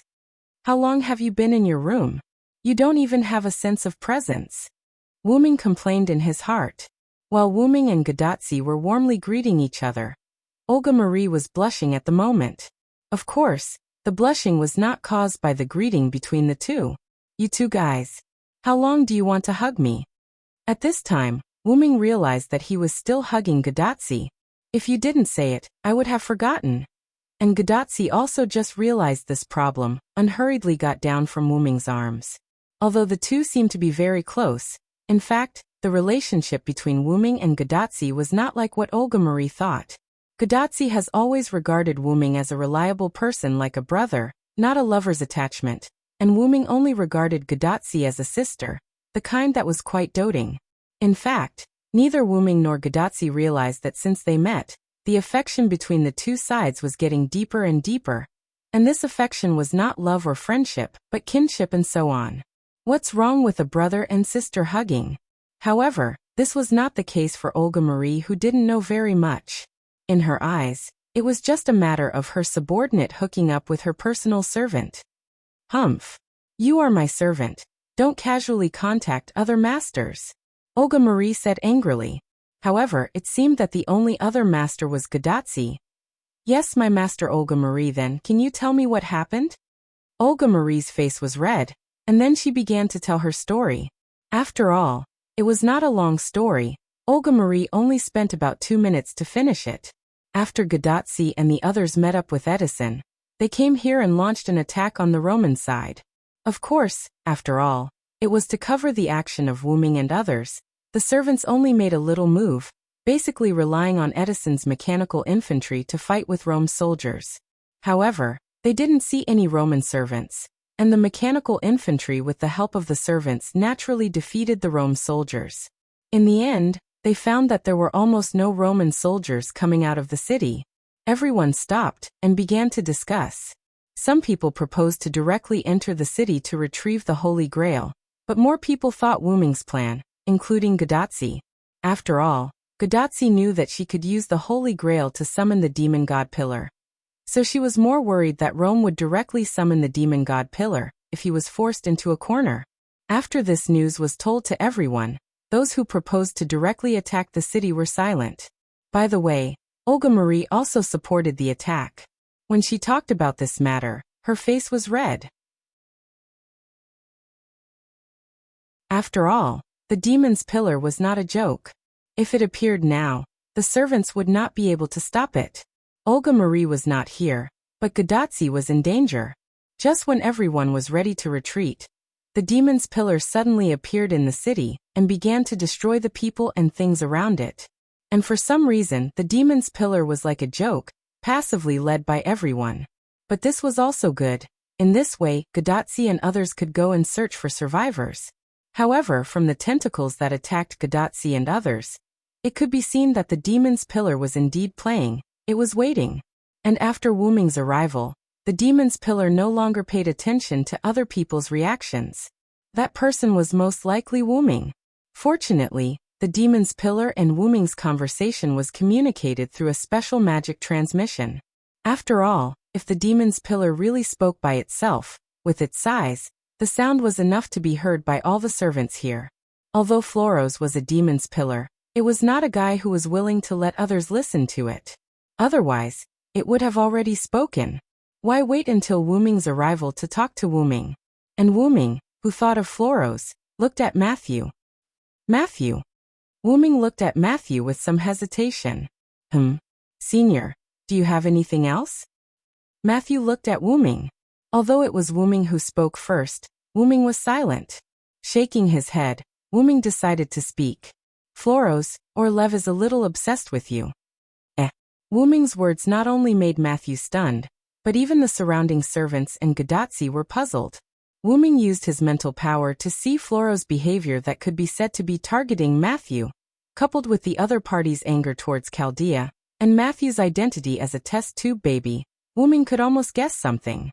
Although no one mentioned Matthew's identity as a test tube baby, Wu Ming's eyesight could still see that Matthew was a little different. Nothing, I'm just guessing, don't mind it. Wu Ming immediately laughed and shook his head. This caused everyone to be confused. But Matthew was thinking about something. It seemed that she had some feelings in her heart. In order to avoid an awkward silence, Achilles spoke. To be able to get rid of that special demon god pillar. You really are the one who forced me to a dead end, Sodric. Achilles laughed like a bandit and put his arm around Wu Ming's shoulder. Just now when Wu Ming and the demon god pillar Floros were fighting, Achilles, who defeated Hector, drove his chariot over. However, looking at the injury on his heel, history had probably repeated itself. And Hector had broken his immortality. However, Hector once again repeated history and left the arena after a one-on-one fight with Achilles. Oh no! After being reminded by Achilles, Wu Ming suddenly thought of something. What's wrong? Gadotsi looked at Wu Ming. At this time, Roman's weak voice came. That. Your Holy Grail hasn't been recovered yet. Everyone was silent. It seemed to be true. Because everyone ignored this matter because of the interaction between Wu Ming and Gadotsi, and Wu Ming just happened to see Gadotsi when he was putting away the armor, and flew down before he had time to recover it. Ahem. I'll go retrieve it now. Wu Ming smiled awkwardly and prepared to fly over. But unfortunately, the place where the demon god pillar was previously located, which was the current huge pit, suddenly erupted with a pillar of magic energy that soared to the sky. Wu Ming covered his head with a headache. This was great, this was bad.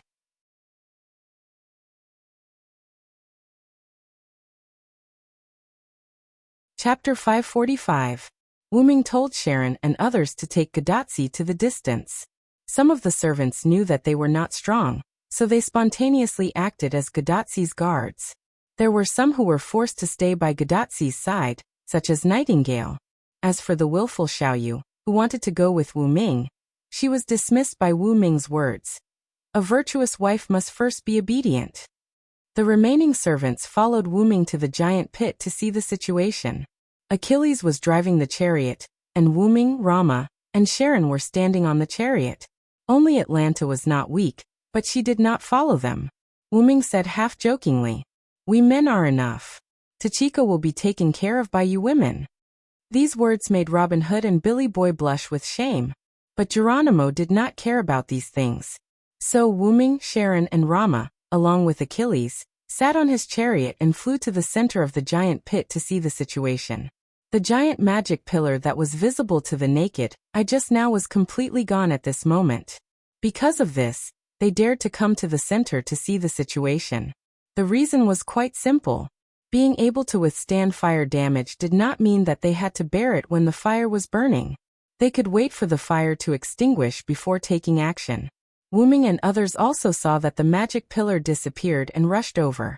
However, the disappearance of the magic pillar did not mean that the magic in the giant pit disappeared.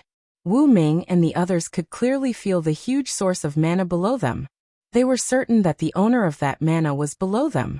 But because there were still residual magic and dust, and the magic source at the bottom of the giant pit was constantly emitting magic, coupled with the darkness in the pit, everyone could hardly see the bottom. Sharon began to use clairvoyance to carefully look below, but the magic in the giant pit blocked Karen's clairvoyance, so he could not see clearly. This is bad. The other party is at least as strong as Achilles, or even stronger.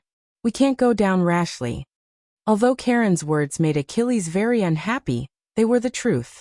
Achilles could only smack his lips. Rama also frowned. That magic power makes me feel uneasy. It's a feeling of being restrained. Wuming's face, on the other hand, did not change in the slightest. Looking at the dark crater below, Wuming sensed a familiar power. The master of that power was the servant that Wuming had seen before, the destroyer of civilization, Attila, the Hun king. In fact, if he thought about it carefully, it made sense. The other party's noble phantasm was the divine sword of the Roman god of war. It was not strange for him to be related to the Roman forces. Seems like it's an old rival. Achilles, Sharon, Rama, wait for me here. I'll go down myself.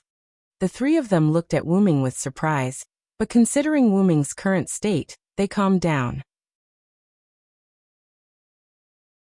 The armor that originally separated from his body was once again attached to his body, leaving only his head exposed. Wuming's magic power constantly circulated on the armor, making it look even more holy.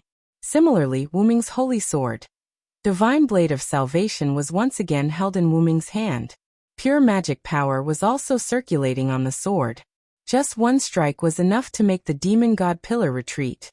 The lightning and radiance of this holy sword left an incomparably deep impression on Sharon and the others. It could be said that if Wuming said that he could defeat the servant in the giant pit, Sharon and the others would not think that Wuming was lying. It could not be helped. The Divine Blade of Salvation was just that powerful. I really did not expect my friend to have such a deep connection with me. My noble phantasm actually drew out your noble phantasm. Rama's face revealed a strange expression. The various types of weapons that were floating around Wuming were actually Rama's rarely used noble phantasm, Vishunbuja. It was a class of noble phantasm that had once received the legendary materialization of the holy god's weapon. It then formed the appearance of Gilgamesh's Gate of Babylon. Of course, unlike Gilgamesh's Gate of Babylon, Rama's weapon did not exceed 50 pieces. It was not realistic to want to use it as a cannon. Moreover, just penetrating Brahmastra was enough for Rama, which was why Rama rarely used this noble phantasm. When he walked out of Demetrius's portal, Wuming borrowed this rarely used noble phantasm from Rama. This was because Wuming needed an insurance that could defeat everything. Since the sun god's blessing and the Holy Grail could draw out one of Wuming's noble phantasm, the sun incarnation, it was not impossible to use the Vishunbuja and the Holy Grail to draw out the Divine Blade of Salvation. After all, the Divine Blade of Salvation was the Manchala formation that the gods created for Rama, the last king. Although Rama in this world was not given almost all weapons by the gods, he had a weapon that was given by the Holy God. It could be said that Rama's Vishunbuja was the Divine Blade of Salvation of the God-Slayer world on the other side of the Shape Moon world. Although the difference in power between the two was not small, it was not a problem to use the Vishunbuja as a holy relic to summon the Divine Blade of Salvation that Wuming inherited from the last king. Rama, if it's you, you should be able to feel the power inside, right? As he spoke, Wuming placed the divine blade of salvation in front of his chest. Rama nodded. Because of the connection, Rama could clearly see the Manchala formation in the divine blade of salvation, as well as the endless number of weapons. It was also because of this that Rama took the opportunity to understand some of Wuming's information that outsiders did not know. Although he could not understand most of the information like Stheno and Tamamonome, Rama still understood a lot. Currently, Rama only knew that Wuming defeated the last king Rama in the alternate world, and inherited the last king's position to obtain the divine blade of salvation. Although Rama's expression was a little strange after knowing that he was in the alternate world and not a parallel world, after all, his alternate world self was indeed a little strange. If that's the case, then I won't say anything more. Sharon gave up on nagging. He could only say that he was used to nagging as a teacher. Tiske. Although I'm not happy, if we follow him down, we might become a burden. Achilles was being frank for once. Don't worry, I'll take care of the enemy. With a confident smile, Wuming closed his helmet. His dragon horns emitted a holy cold light under the sun. With a light leap, Wuming flipped over and turned into a silver ray of light, falling into the bottomless pit.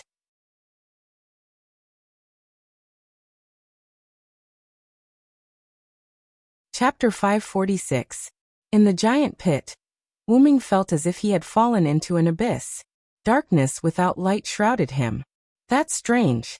Wuming used his mental power to examine the unfathomable bottom and frowned in thought. With Wuming's flying speed, he should have reached the core of the earth by now. Besides, Wuming speculated that the giant pit was not that deep. This was almost a small world of its own. Could it be an inherent enchantment? Wuming thought as his magical power surged onto the blade of the divine blade of salvation. The divine blade of salvation was still capable of breaking through with brute force. Just then, a ray of light lit up from the bottom of the abyss. The dazzling light instantly covered Wuming. Wuming subconsciously closed his eyes. Then Wuming felt his feet touching the ground. Wuming opened his eyes and found that everything in front of him had changed. Grassland. After a moment of surprise, Wuming quickly calmed down. Wuming was now standing on a vast grassland. Feeling the breeze brushing his cheeks, the fragrance of the grass at his feet, and the narrow magical power space, Wuming was almost certain that this was an inherent enchantment. After removing the restrictions of the helmet, Wuming's short hair swayed with the breeze. Wuming took 2 steps forward, came to a small mound, and began to investigate. Unfortunately, even so, there was still an endless grassland around and in the distance. Just then, the sound of horse hooves suddenly came from afar. Wuming looked at the black dot in the distance that gradually grew bigger, and his eyes condensed magical power. He saw that the black dot that was gradually approaching was a dark-skinned girl riding a horse. It was the Hun King that Wuming fought, the war god girl Attila. Although the girl was expressionless, Wuming could see a trace of joy in the girl's eyes. She was enjoying the joy of galloping on the prairie, just like a true child of the prairie. Very soon, Attila approached Wuming on her fine horse. Then, as if she couldn't see Wuming, she galloped past Wuming. Wuming looked suspiciously at Attila, who had already left behind him. Then he squatted down and grabbed a handful of green grass. So that's how it is. Wuming stood up and turned to look at the girl who was leaving. He suddenly understood. This place was not purely an inherent barrier.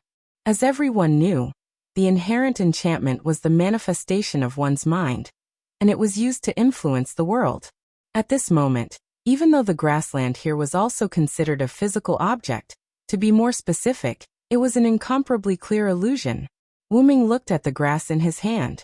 The grass had already disappeared like smoke. A scene between a soul image and an inherent barrier.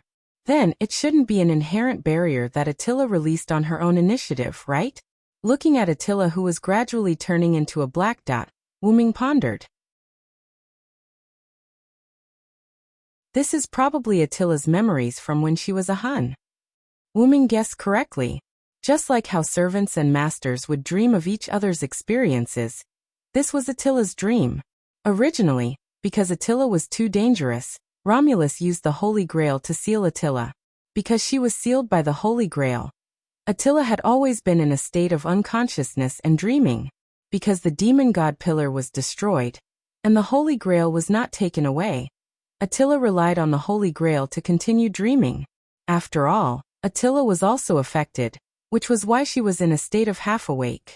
The previous demon god pillar had erupted because of this. Of course, Wuming naturally didn't know about this. Wuming guessed that Attila was used as a sacrifice to summon the demon god pillar. Then, after the demon god pillar was destroyed, Attila had this incomplete dream because of the Holy Grail. The Holy Grail made this dream incomplete, and Wuming happened to intrude, seeing the scene of the girl galloping on the grassland. No matter what the reason was, Attila didn't come out of the huge pit because of the dream, but instead stayed in the huge pit. But at this time, the surrounding environment suddenly began to change. As if it was distorted, except for Wuming himself, the space was in chaos. Wuming didn't feel any danger, so he didn't move, calmly waiting.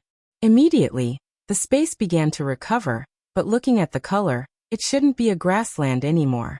This time, Wuming's surroundings turned into a narrow stone room. This narrowness was naturally not from his perspective, but from the girl who occupied most of the space in this stone room. The huge white-haired girl was lying on a stone bed in the middle of the stone room, with a smile on her face as she fell into a deep sleep. Although the stone room was narrow, it was just enough for this giant girl to sleep, so it didn't seem too crowded. Thus, Wuming had enough space to stand. The smiling giant girl sleeping was Attila. Wuming, on the other hand, didn't have any thoughts of Attila. That three-nothingness actually knows how to smile. Anyone with a discerning eye could tell that this enormous Attila wasn't the girl who had galloped on the grassland just now. The two were definitely related, just like how Wuming used his dependence to create a clone. But a clone was a clone, and couldn't become Wuming's main body. Wuming felt that the giant girl in front of him and Attila the Hun had a relationship similar to that of a main body and a clone. At this time, the eyelids of the giant girl lying on the stone bed moved. In the next second, the girl opened her eyes. The giant girl sat up slowly, showing a sitting posture of a young girl. Wuming and the giant girl didn't speak. Both of them stared at each other calmly. However, Wuming saw joy in the giant girl's eyes. Wuming could see that it was the joy of someone finally came, or no longer alone. In this way, Wuming would be able to know a little, even if the giant girl had been sleeping in this stone room for a long time. "If you don't say anything, I'm going to leave," Wuming suddenly said. Wait a minute." The giant girl's gentle voice came, as if she was afraid of scaring Wuming. But even so, Wuming could hear the anxiety and worry in the girl's voice. Wuming smiled. "Don't worry, I'm just kidding." After hearing Wuming's words, the giant girl breathed a sigh of relief. Then, as if she had been enlightened, the giant girl realized that she had been fooled. She looked at Wuming with her small face, if she had a normal body shape. However, Wuming still didn't see anger, resentment, or any other negative emotions in her eyes. Her eyes were still filled with joy and surprise. Sorry, I apologize. It's my fault." Wuming smiled and apologized to the giant girl. "It's nothing. Actually, as the master, I should have spoken first." As if she thought of something, the giant girl lowered her head and stopped looking at Wuming. There was a trace of fear in her eyes. It was nothing else but the fear that others might be afraid of her. Wuming's eyes flashed with a glimmer of light, then he smiled. "Who do you think I am? Something that can make me afraid hasn't been born yet." Then, under the giant girl's surprised gaze, Wuming walked to the giant girl's lap and sat down cross-legged.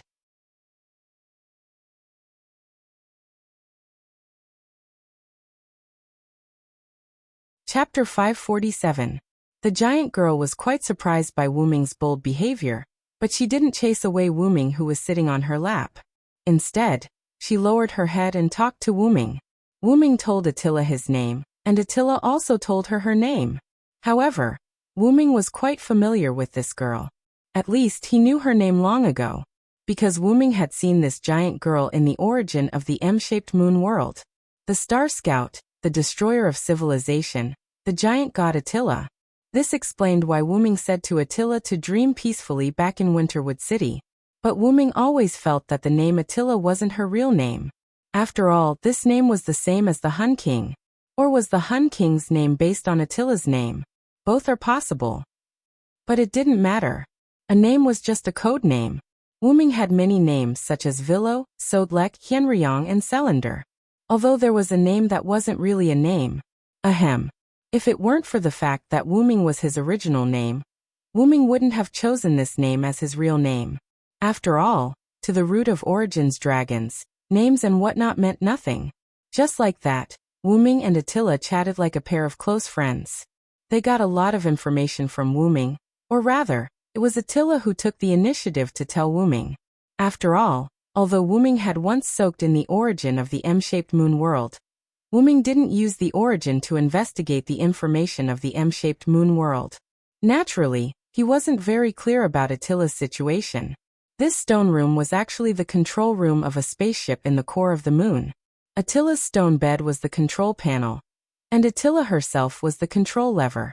However, she couldn't activate the spaceship because she was trapped in this place. Although Attila didn't care much about her personal freedom, she still couldn't activate the spaceship. As for why Wu-Ming was here, it was because of Attila. Attila was actually an avatar of Attila on Earth. Under normal circumstances, if Attila fell asleep, he would be dreaming of Attila or dreaming of other dreams. By the way, do you remember the last time we met in Winterwood City? Wu-Ming asked curiously. Of course I remember. After all, that was the first time someone cared about me. Attila said with a happy smile on his face. Attila's reply stunned Wu-Ming. Just a simple conversation triggered by knowing a little about Attila's situation made Attila so happy that someone cared about her. How lonely would she have to be to say something like that? That was 14,000 years of loneliness. How did Attila, who had gained sentient personality, endure it? It was just a dream. Apart from the few times when he dreamt of Attila the heroic spirit, he dreamt more of what Wu-Ming saw just now, galloping freely on the endless grassland, without restraint, without harm. Feeling a slightly sad atmosphere in the stone room, Attila quickly changed the topic and began to talk about Attila's singularity in the United States. Because the Magic King sent a new Holy Grail, along with Romulus-linked summoning, many servants who were more or less related to Rome were summoned, including Attila, the Hun who held the war god Sword of Mars. And because of Attila's reluctance to destroy and Romulus's fear, before she was fully summoned, she was detected by Romulus and sealed with the Holy Grail. Of course, if Attila resisted, she could have broken free at the beginning of the seal, but Attila, or Attila's heart, didn't want to destroy it. Attila's identity was an alien cosmic destruction weapon that destroyed planets. She was originally emotionless, but because Attila would absorb the technology, knowledge, and civilization of the destroyed planets, the result was that she became quite gentle, tolerant, and pure. Obviously, the civilization of the last planet that Attila destroyed must be an intellectual system full of motherhood and love. In the beginning of the conversation with Attila, Wu-Ming felt that Attila was a lively girl full of excitement. But after chatting for a long time, Wu-Ming felt that Attila was a gentle woman full of motherhood and the calmness and tolerance of an elder. It felt like she had multiple personalities. In fact, Wu-Ming's guess was not wrong. According to Attila herself, she had 3 personalities, but these 3 personalities were not mixed. Instead, they were clearly independent of each other.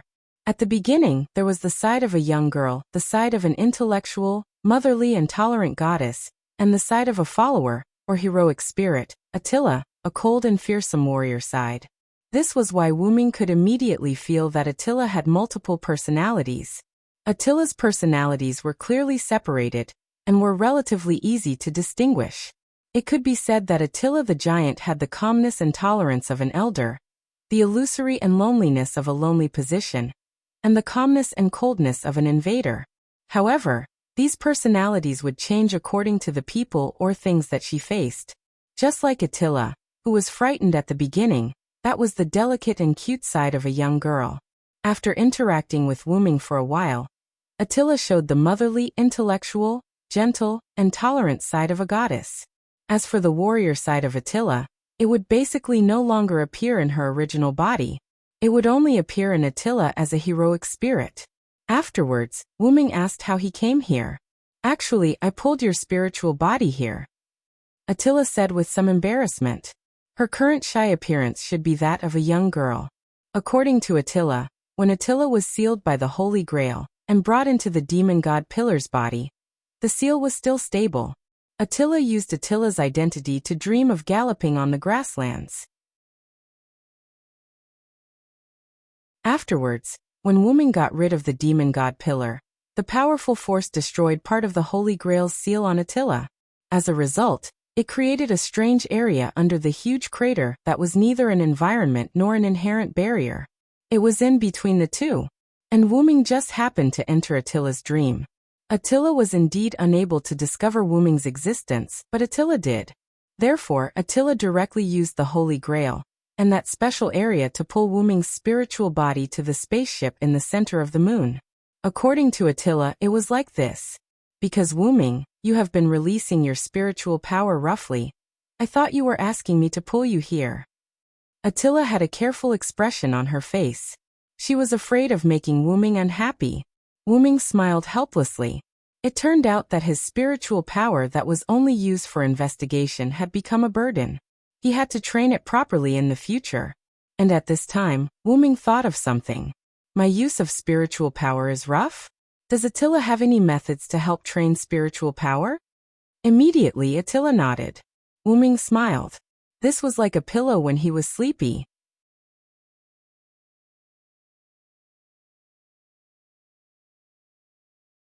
Chapter 548. According to Attila, the previous civilization she destroyed was actually a civilization that developed spiritual power. This was in line with the development of the intellectual system that was full of motherhood and love. After all, people with gentle hearts often had strong spiritual power. He had never seen Attila use such power before, but that was only because spiritual power was useless to her, which was why she almost didn't use it. After all, the giant god was an existence that used brute force to break through technique. So why would he bother with those empty things? Following that, with Attila's rough guidance, Wuming easily learned the use of spiritual power and other branches of it. For example, telekinesis now. Wah! Attila shouted in a panic because she had left the stone bed and was floating in the stone room. Even so, the stone room didn't seem crowded, as if it could adjust the internal space according to Attila. I see. The use of spiritual power is so simple, Wuming said with a smile as he looked at Attila, who was floating in the air under his telekinesis playfully. Then, Attila felt as if a pair of hands were touching her skin. She knew that it was Wuming's telekinesis. Although she didn't hate it, she didn't like it when invisible things were messing around on her skin. Because, Wuming, your spiritual power is already very strong. And if you don't keep training your spiritual power, even if it's a very crude method, to persist, it's still strengthened a lot. It's just that Wuming doesn't know how to use it. Even without me, you could have developed to this extent on your own. Attila blushed and stuttered. Attila was right. Wuming would take some time to meditate every day, but Wuming's initial meditation was just to maintain his sense of self. The root dragon had no lifespan limit, and this way, Wuming used meditation to stabilize his youthful heart, so that his mentality wouldn't age with age. This was also why Wuming, who was almost 100 years old, still had the mindset of a young man, and did not have the attitude of an old man at all. Of course, this was the age for ordinary people. After all, 100 years old was a complete underage age for the origin dragon, and it wouldn't be an exaggeration to call it a baby. However, Wuming's meditation also produced side products, which were the development of mental strength and the purification of mana. Mental power was something that could not be touched. The mental power of the origin dragon. No, it should be said that it had no shortcomings in any aspect. Therefore, Wuming was able to develop mental power during meditation. And it was a very strong mental power developed through rough methods. It couldn't be helped. After all, consolidating a young heart was the main theme of Wuming. It was already very good that the spiritual power of a byproduct could reach such a level. No, it should be said that for the origin dragon, such an outcome was normal. The second point was mana purification. As the root dragon, Wuming had almost unlimited mana. However, almost unlimited and infinite were two different things. In other words, Wuming's mana would also be used up. In this way, there were two solutions. One was to find a way to obtain unlimited mana, and the other was to purify the mana. Wuming didn't consider the first point, and chose the second one instead. Because in Wuming's opinion, purification of mana was especially important. For example, a relic that required 100 points of mana to release could be released with only 10 points of mana after purification. This effect of getting twice the result with half the effort was what Wuming liked to pursue. Wuming didn't think that there was truly unlimited mana. The so-called unlimited mana was just the fact that the recovery speed of mana was faster than the consumption, which created the illusion of unlimited mana. However, that was only Wuming's guess. Since Wuming had doubts about it, he wouldn't choose that path. Instead, he chose to purify mana. Wuming's current mana had never been used up. At most, he only used half of it, and that was when he dealt with the last king Rama. Even then, Wuming still won. After defeating the last king, he also gained a lot of benefits, which made Wuming even stronger. Therefore, in Wuming's opinion, the mana he had was enough. What he needed to do was to improve the quality of the mana. Just like what was mentioned above, a relic that required 100 points of mana to release could be released with only 10 points of mana after purification. What a surprising result! With continuous purification in the future, it might even change from 10 points of mana to 1 point, or even 0 points of mana. Therefore, Wuming valued quality and not quantity. In summary, Wuming felt that Attila's words were right. However, Wuming didn't agree with some of Attila's words. Wuming knew himself well. At most, Wuming would only use his mental strength to search for enemies. Moreover, he would only use it in such a simple and crude way. This was because Wuming didn't want to develop in that direction. Not to mention that Wuming had mastered the Lune magic, which was rare even in the Type Moon world. He had also mastered all the magic of the Yggdrasil, world tree. Although Wuming didn't master many magic spells, after all, he had the nameless spellbook, which was why Wuming was lazy. However, the fact that he could use it wouldn't change. Putting aside the martial arts that he had learned from Skaha, apart from magic and magic, Wuming's killer move was the god's authority that he had obtained by killing a god. Wuming only had a total of 3 authorities: the 12 clones, the Savior Divine Sword, and Ling Juzi. Due to Wuming's influence, the 12 clones had combined the powers of 2 gods. In addition to the origin baptism, they were the authorities of 12 worlds. They were extremely powerful. The Savior Divine Sword was the divine weapon that Wuming had obtained after defeating the last king, Rama, who had killed the god slayers. Apart from that, the Savior Divine Sword contained the reward that the gods had given to the last king for killing the demon king.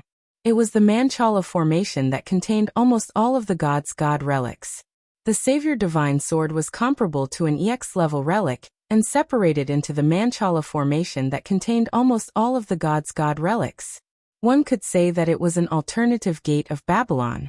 Moreover, the Savior Divine Sword had been baptized by the origin baptism. It was no longer an ordinary item, and had evolved to a higher level. As for Ling Juzi, Wuming had not used it for a long time. After all, Neza's ability was not considered powerful. He was only used as a demonic servant. Therefore, Wuming released Neza when he left the world of the god slayers. Wuming had reminded Neza not to cause any trouble again and again. However, Wuming thought it was unbearable. However, he would not care as long as nothing serious happened. Wuming was the Lord Demon King who had saved that world. He had even defeated the last king. Wuming believed that nobody would disrespect him. All in all, Wuming's origin dragon was powerful. Although he had used a weakened servant body many times, Wuming did not pay too much attention to his spirit. Because even if it was the body of a servant, it was still powerful enough. However, now that he had the guidance of a master, Wuming would definitely obtain new skills with half the effort. As a result, as Attila said, Wuming learned very quickly. He stopped teasing Attila, and gently put Attila down with his telekinesis. Wuming used his telekinesis to lift himself up, and reach the state of flight. Although Wu-Ming could use mana jet and acceleration to achieve the effect of flight, it was easier to fly with his spirit. After all, Wu-Ming had extremely powerful spirit. With just a thought, he could fly without any difficulty. Attila, it's all thanks to you that I can learn so quickly. Wu-Ming's words made Attila, whose cheeks were still red, shake his head. Didn't I say that even without me, you can still do it? If that's the case, then I won't say thank you. After all, there's no need to say thank you between real friends. Facing Attila's strength, Wu-Ming could only admit defeat. However, Attila was stunned by Wu-Ming's words. Friends, huh? At this moment, Attila had an urge to cry.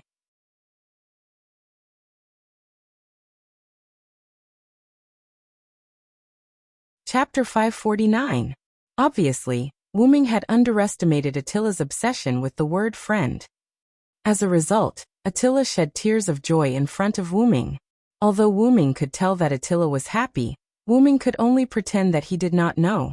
He then began to apologize to make Attila laugh.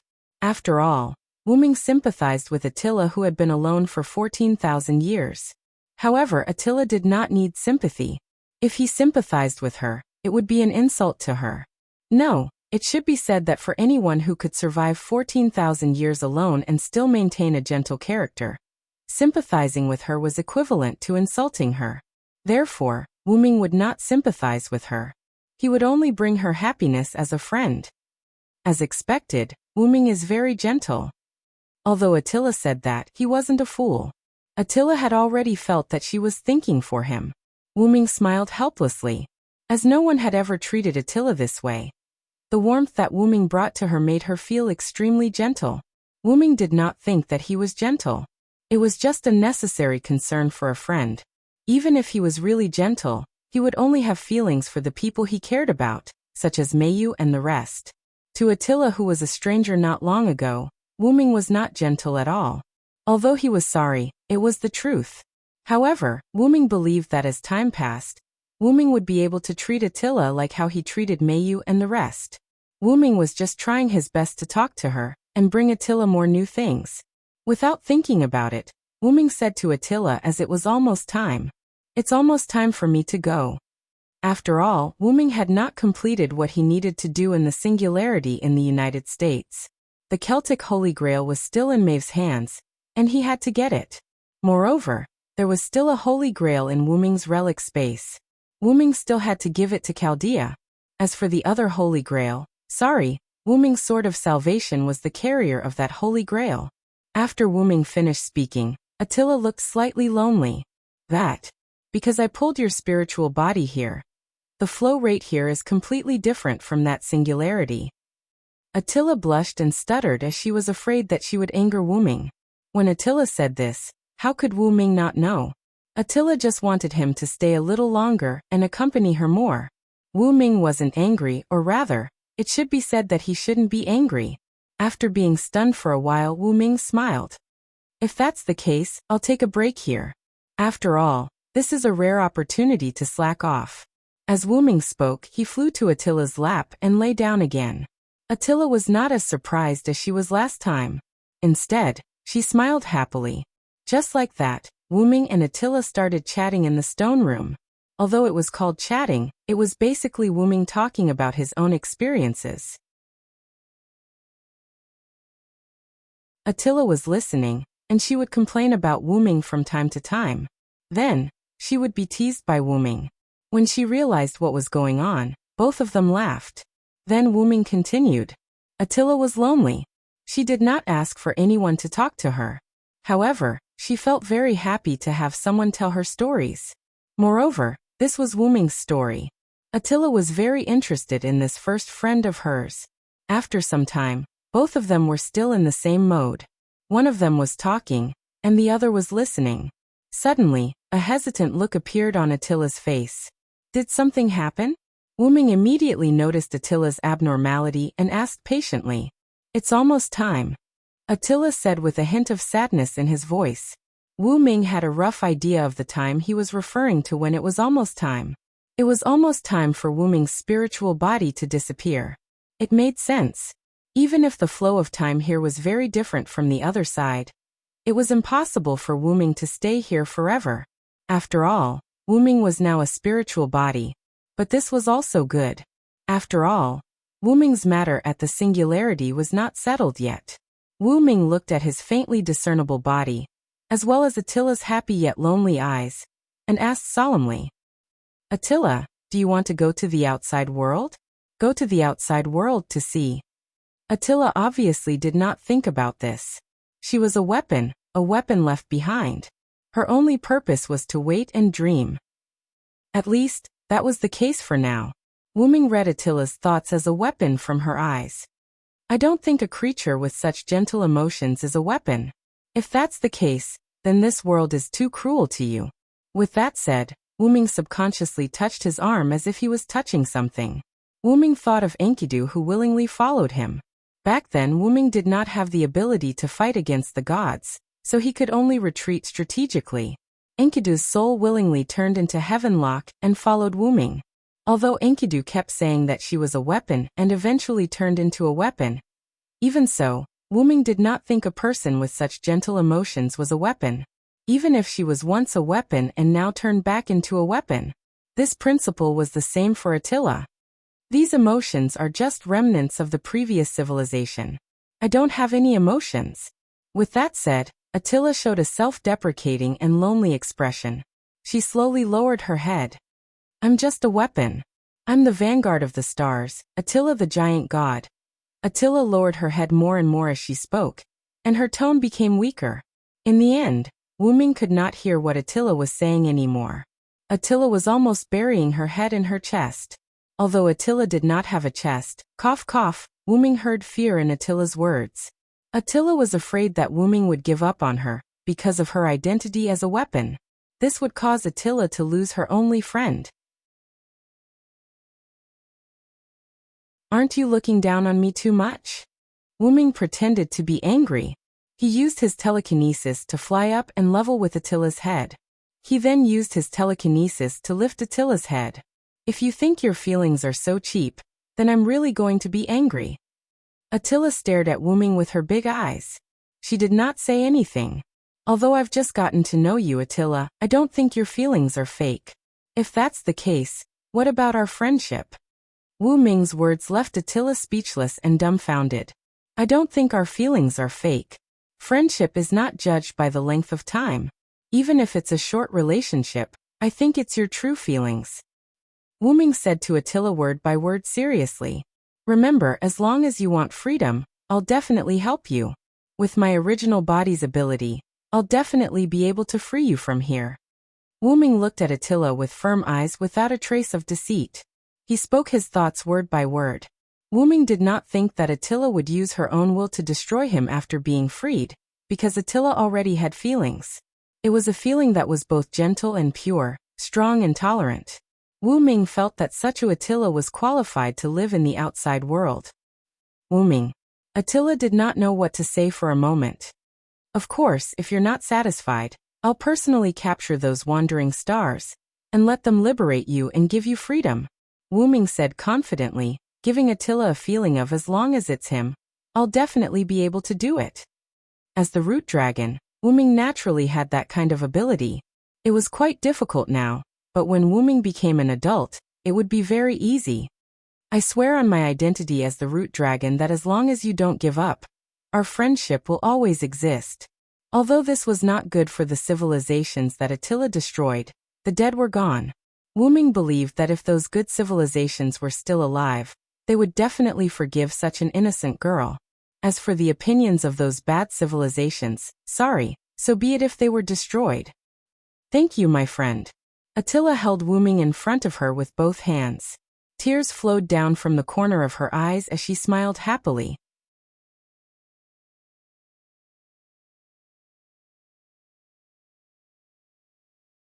Chapter 550. Fifth Singularity, America Continent, a crater near Alexandria. Achilles was driving the chariot, pacing back and forth near the crater, looking extremely frustrated. Sharon and Rama on the chariot were also frowning, but they did not dare to act rashly.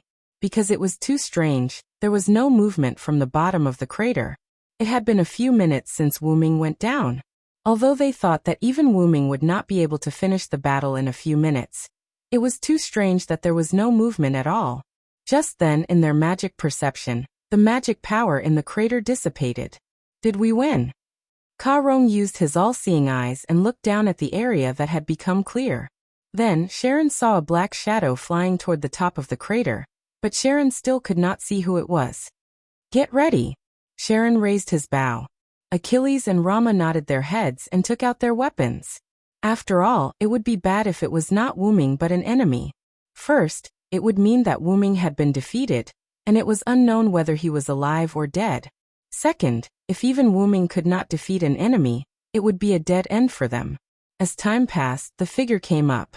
Fortunately, it was Wu Ming, and not an enemy they had never seen before. It's my friend. Looks like he succeeded. Rama looked at the golden cup in Wu Ming's hand and sighed in relief. Why is he carrying a woman up here? Could it be that the strong enemy below is this woman? Achilles also saw the Holy Grail in Wu Ming's hand, but his eyes were sharper. At the same time, he also saw the girl in the same wedding dress as Wu Ming in Wu Ming's arms. At first, Achilles did not see it. After all, both of them were wearing white, and it was too dazzling to see them together. If it were not for the girl's golden hair dancing with the wind, Achilles would have to wait until Wu Ming got closer to see her. Then Sharon, who was still observing with his eyes wide open, noticed something and immediately cried out. Wait, what else is coming up? Just as Karong finished speaking, a white figure suddenly charged out from behind Wu Ming, or perhaps beneath him, from the giant pit. Dong! The white figure jumped onto the ground at the edge of the crater, stirring up a thick cloud of dust. Soon after, the dust settled and the newcomer appeared before the eyes of Ka Rong and the rest. It was a white-haired girl. Most of her skin was exposed in her revealing white ethnic attire. Her tan skin was in a healthy state, and she held a tricolored sword in her hand. Her eyes were filled with a strong desire to destroy as she stared at Sharon and the other two. This person was very dangerous. Be it Sharon, Achilles, or Rama, all of them had the same thought. At this moment, Wu Ming also flew up. Wu Ming used his telekinesis to control his body and gently landed beside the white-haired girl. Attila, calm down. Wu Ming gently said to the white-haired girl. After hearing Wu Ming's words, the white-haired girl nodded without hesitation. The desire in her eyes dissipated, replaced by a dazed look. As for why Attila was so obedient to Wu Ming, it was because this was a gift from Attila to Wu Ming, a friend. I can't help you now, so I'll let my clone, my dream, help you, Attila said before Wu Ming disappeared. Then, Wu Ming realized that he had obtained a slave who was completely obedient to his orders. Thinking of this, Wu Ming's face showed a speechless expression. So the so-called help was completely obedient to his orders. Wasn't this the same as a weapon? Not noticing Wu Ming's subtle expression, after seeing that Attila was no longer a threat, Achilles and Sharon looked at each other and landed. What's going on? What happened to you down there? Sharon walked down from the chariot and came before Wu Ming, asking in confusion. He could also see that the white-haired girl was no longer an enemy, but the powerful pressure just now still made Sharon worried. Achilles and Rama felt the same. It was as if they were facing their natural enemy. It's like this. Wu Ming looked at Attila, then put the unconscious blonde girl in wedding dress into Achilles' chariot, and at the same time, placed the Holy Grail in the girl's arms, then began to explain. Wu Ming told Sharon and the others about how he accidentally entered the incomplete inherent enchantment created by the Holy Grail. Wu Ming did not tell Sharon and the others about his dreamlike trip to the moon's spaceship and his encounter with Attila. It was not that Wu Ming did not believe that Sharon and the others could not keep a secret, but this matter was not suitable to be told to outsiders. After all, Wandering Star, Giant God, 14,000 years and so on were too mysterious and complicated. It was better to tell a little lie. This is the Hun King Attila, an old acquaintance and good friend of mine. Then, Wu Ming explained the origin of Attila in a half-true, half-false manner. Due to Attila's strong desire to destroy, she was sealed by the holder of the Holy Grail in Rome, trapped in the Holy Grail. Due to the appearance and death of the demon god pillar, Attila's seal was broken, and the magic pillar visible to the naked eye just now was Attila releasing the seal. and entering the incomplete inherent enchantment was also Attila's dream.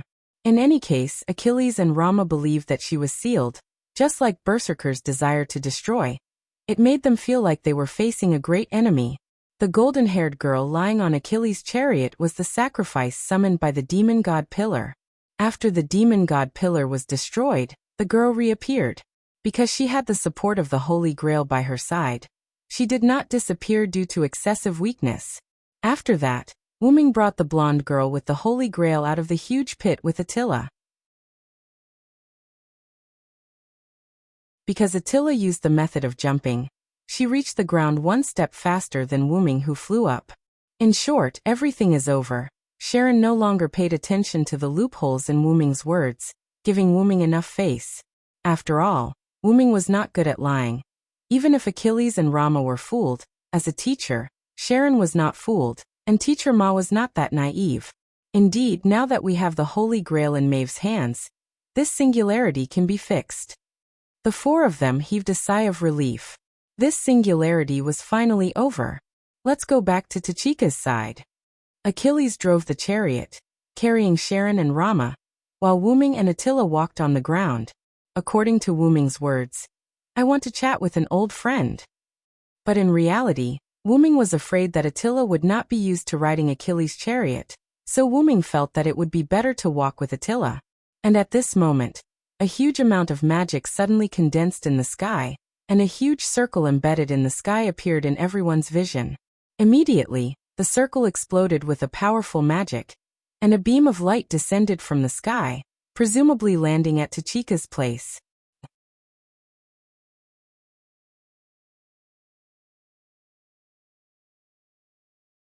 Chapter 551. Boom! The explosion swept over from Gadatsi's direction, and the resulting hurricane lifted a layer of skin from the surrounding ground. Nay! Achilles' 3 immortal horses were blown by the hurricane and let out a difficult cry. The 3 immortal horses held on for a moment, then dragged the empty chariot and was blown into the sky by the hurricane. Of course, it was not that Achilles and the others were blown away by the wind, but because Achilles and the others got off the chariot before it was blown away. Achilles and Rama lay on the ground, while Sharon held the unconscious blonde girl and hid behind Achilles and Rama. Wuming stood in front of Attila, blocking the hurricane for Attila, and looked at the strange light circle in the sky where the light beam had just been shot. There was no doubt that the explosion and hurricane were caused by the light beam attack. It really is that guy. This is exactly the same as Floro's light beam attack. The guy Wuming was talking about was the Magic King. After all, only that guy could set up a huge light circle in the sky of a singularity and launch such a powerful attack. Floro said that he had obtained the power of the king, and the black light beam shot by the dark light ball gave Wuming the same feeling as the light beam that fell from the sky just now. While Wuming was thinking, in just a few seconds, the hurricane stopped. Wuming shook the dust off his body and looked at Attila. "Are you okay?" Attila, who was not stained by a trace of dust, shook her head in the face of Wuming's concern. "I can do it myself," Attila said coldly. Attila in her servant form was a cold warrior form, which could also be understood as the 3 nothingness. Wuming understood what Attila meant. She was the clone of the giant god Attila, and was not so weak. Even without Wuming, she would not be affected by the hurricane. That being said, I think I did the right thing in protecting my friends. Wuming smiled, then turned away from Attila and walked towards Ka Rong and the others. Attila stared blankly for a moment, as if attracted by Wuming's words. But in an instant, Attila regained her cold and emotionless appearance. However, Attila's gaze remained fixed on Wuming. Wuming walked over to Sharon and helped him up. At the same time, he picked up the golden-haired girl and the Holy Grail. I can only say that he is worthy of being called the Great Sage. Wuming's meaning was simple. Sharon could have given up on the girl and let her be blown away by the hurricane. "You think too highly of me. I'm only here for the Holy Grail." Sharon shook his head with a smile. Although that was what he said, he could have taken the Holy Grail away and only protected it. Instead, he chose to protect the girl as well. No matter what, the result will not change. Wuming then looked at Achilles. "Achilles, can you summon your chariot back?" "Of course not," Achilles said unhappily. Of course, Achilles was not unhappy with Wu-ming, but with the sudden attack. After that, Achilles whistled, and the chariot pulled by the three immortal gods flew over from the horizon. Wu-ming put the girl and the Holy Grail on the chariot and flew up. Sharon, Achilles, Rama, I'll go check the situation first. You guys go with Attila. After that, Wu-ming sped up and flew in the direction of Gadotsi. Then, Achilles and Sharon got on the chariot. Miss Attila, please come up, Sharon said carefully. Attila did not say anything. She nimbly got on the chariot without any hesitation. However, the owner of the chariot, Achilles, looked at Attila full of fighting spirit. He was very interested in this servant who could make him feel pressure. He glared at Achilles, warning him not to cause trouble, and then looked at Rama. King Rama, what's wrong with you? The reason why Sharon asked this was because Rama was in a daze. Rama came back to his senses and looked at Sharon. Nothing, just a bad premonition suddenly appeared in my heart. As if something is going to happen to Sito. Then Rama shook his head, no longer thinking about the messy things, and got on the chariot. In this way, Achilles reluctantly pulled the 5 servants and began to move in the direction of Wu-ming. On Wu-ming's side, because Wu-ming used magic to assist his mental power to speed up, and the distance between Wu-ming and Gadotsi was not far, so in the blink of an eye, Wu-ming arrived at the original gathering place of Gadotsi and the servants. At this moment, there was nothing left of what was originally a plain. The grass disappeared, the stones were annihilated, the trees were shattered, and there was no trace of it. It could only be judged by the magic of the earth that this used to be a good fertile land. However, the earth's experience was not good. The earth was directly lifted, revealing a barren yellow color. It could be said that there was nothing but barren land here now. But Wu-ming did not want this to be the case. As if God was on Wu-ming's side, in the barren land, Wu-ming saw a different place from the surrounding. The holy round shield appeared in a place similar to a mound. And then, the round shield peeled off the earth, and 2 figures walked out. Tachika. Matthew. Wu-ming quickly flew over. Is it assassin? Cough, cough, cough. Tachika was excited. Then she ate a mouthful of dust and coughed. Senpai, are you okay? Matthew helped Gadotsi out of the mound and to the clean flat ground next to it. This made Gadotsi, who had been coughing, feel much better. Cough, cough. I'm really choking to death. Gadotsi had an uncomfortable look on his face. After seeing how lively Gadotsi was, Wu-ming was no longer worried, and asked about the other servants. It's good that you're okay. What about the others? When Wu-ming asked, Gadotsi and Matthew both looked sad.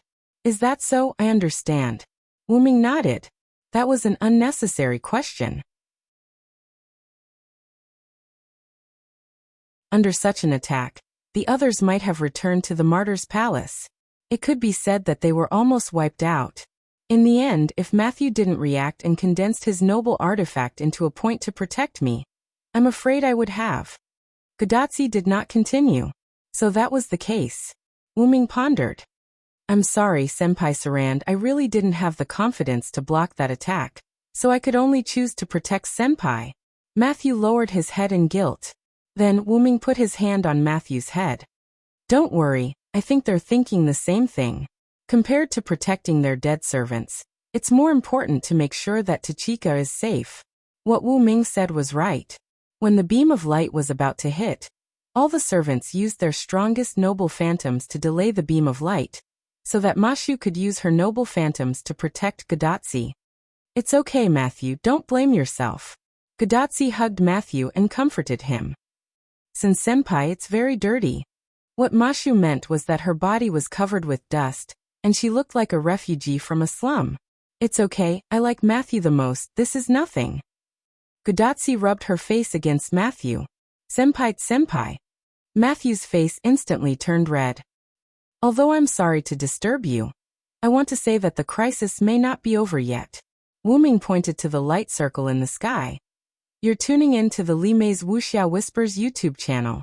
We're so grateful for your support, and don't forget to subscribe to join us on this incredible journey through captivating stories. Your generosity through donations truly makes a world of difference, as it's the primary source of revenue that allows me to expand and enhance this channel for you. Thank you from the bottom of my heart for being a part of this adventure.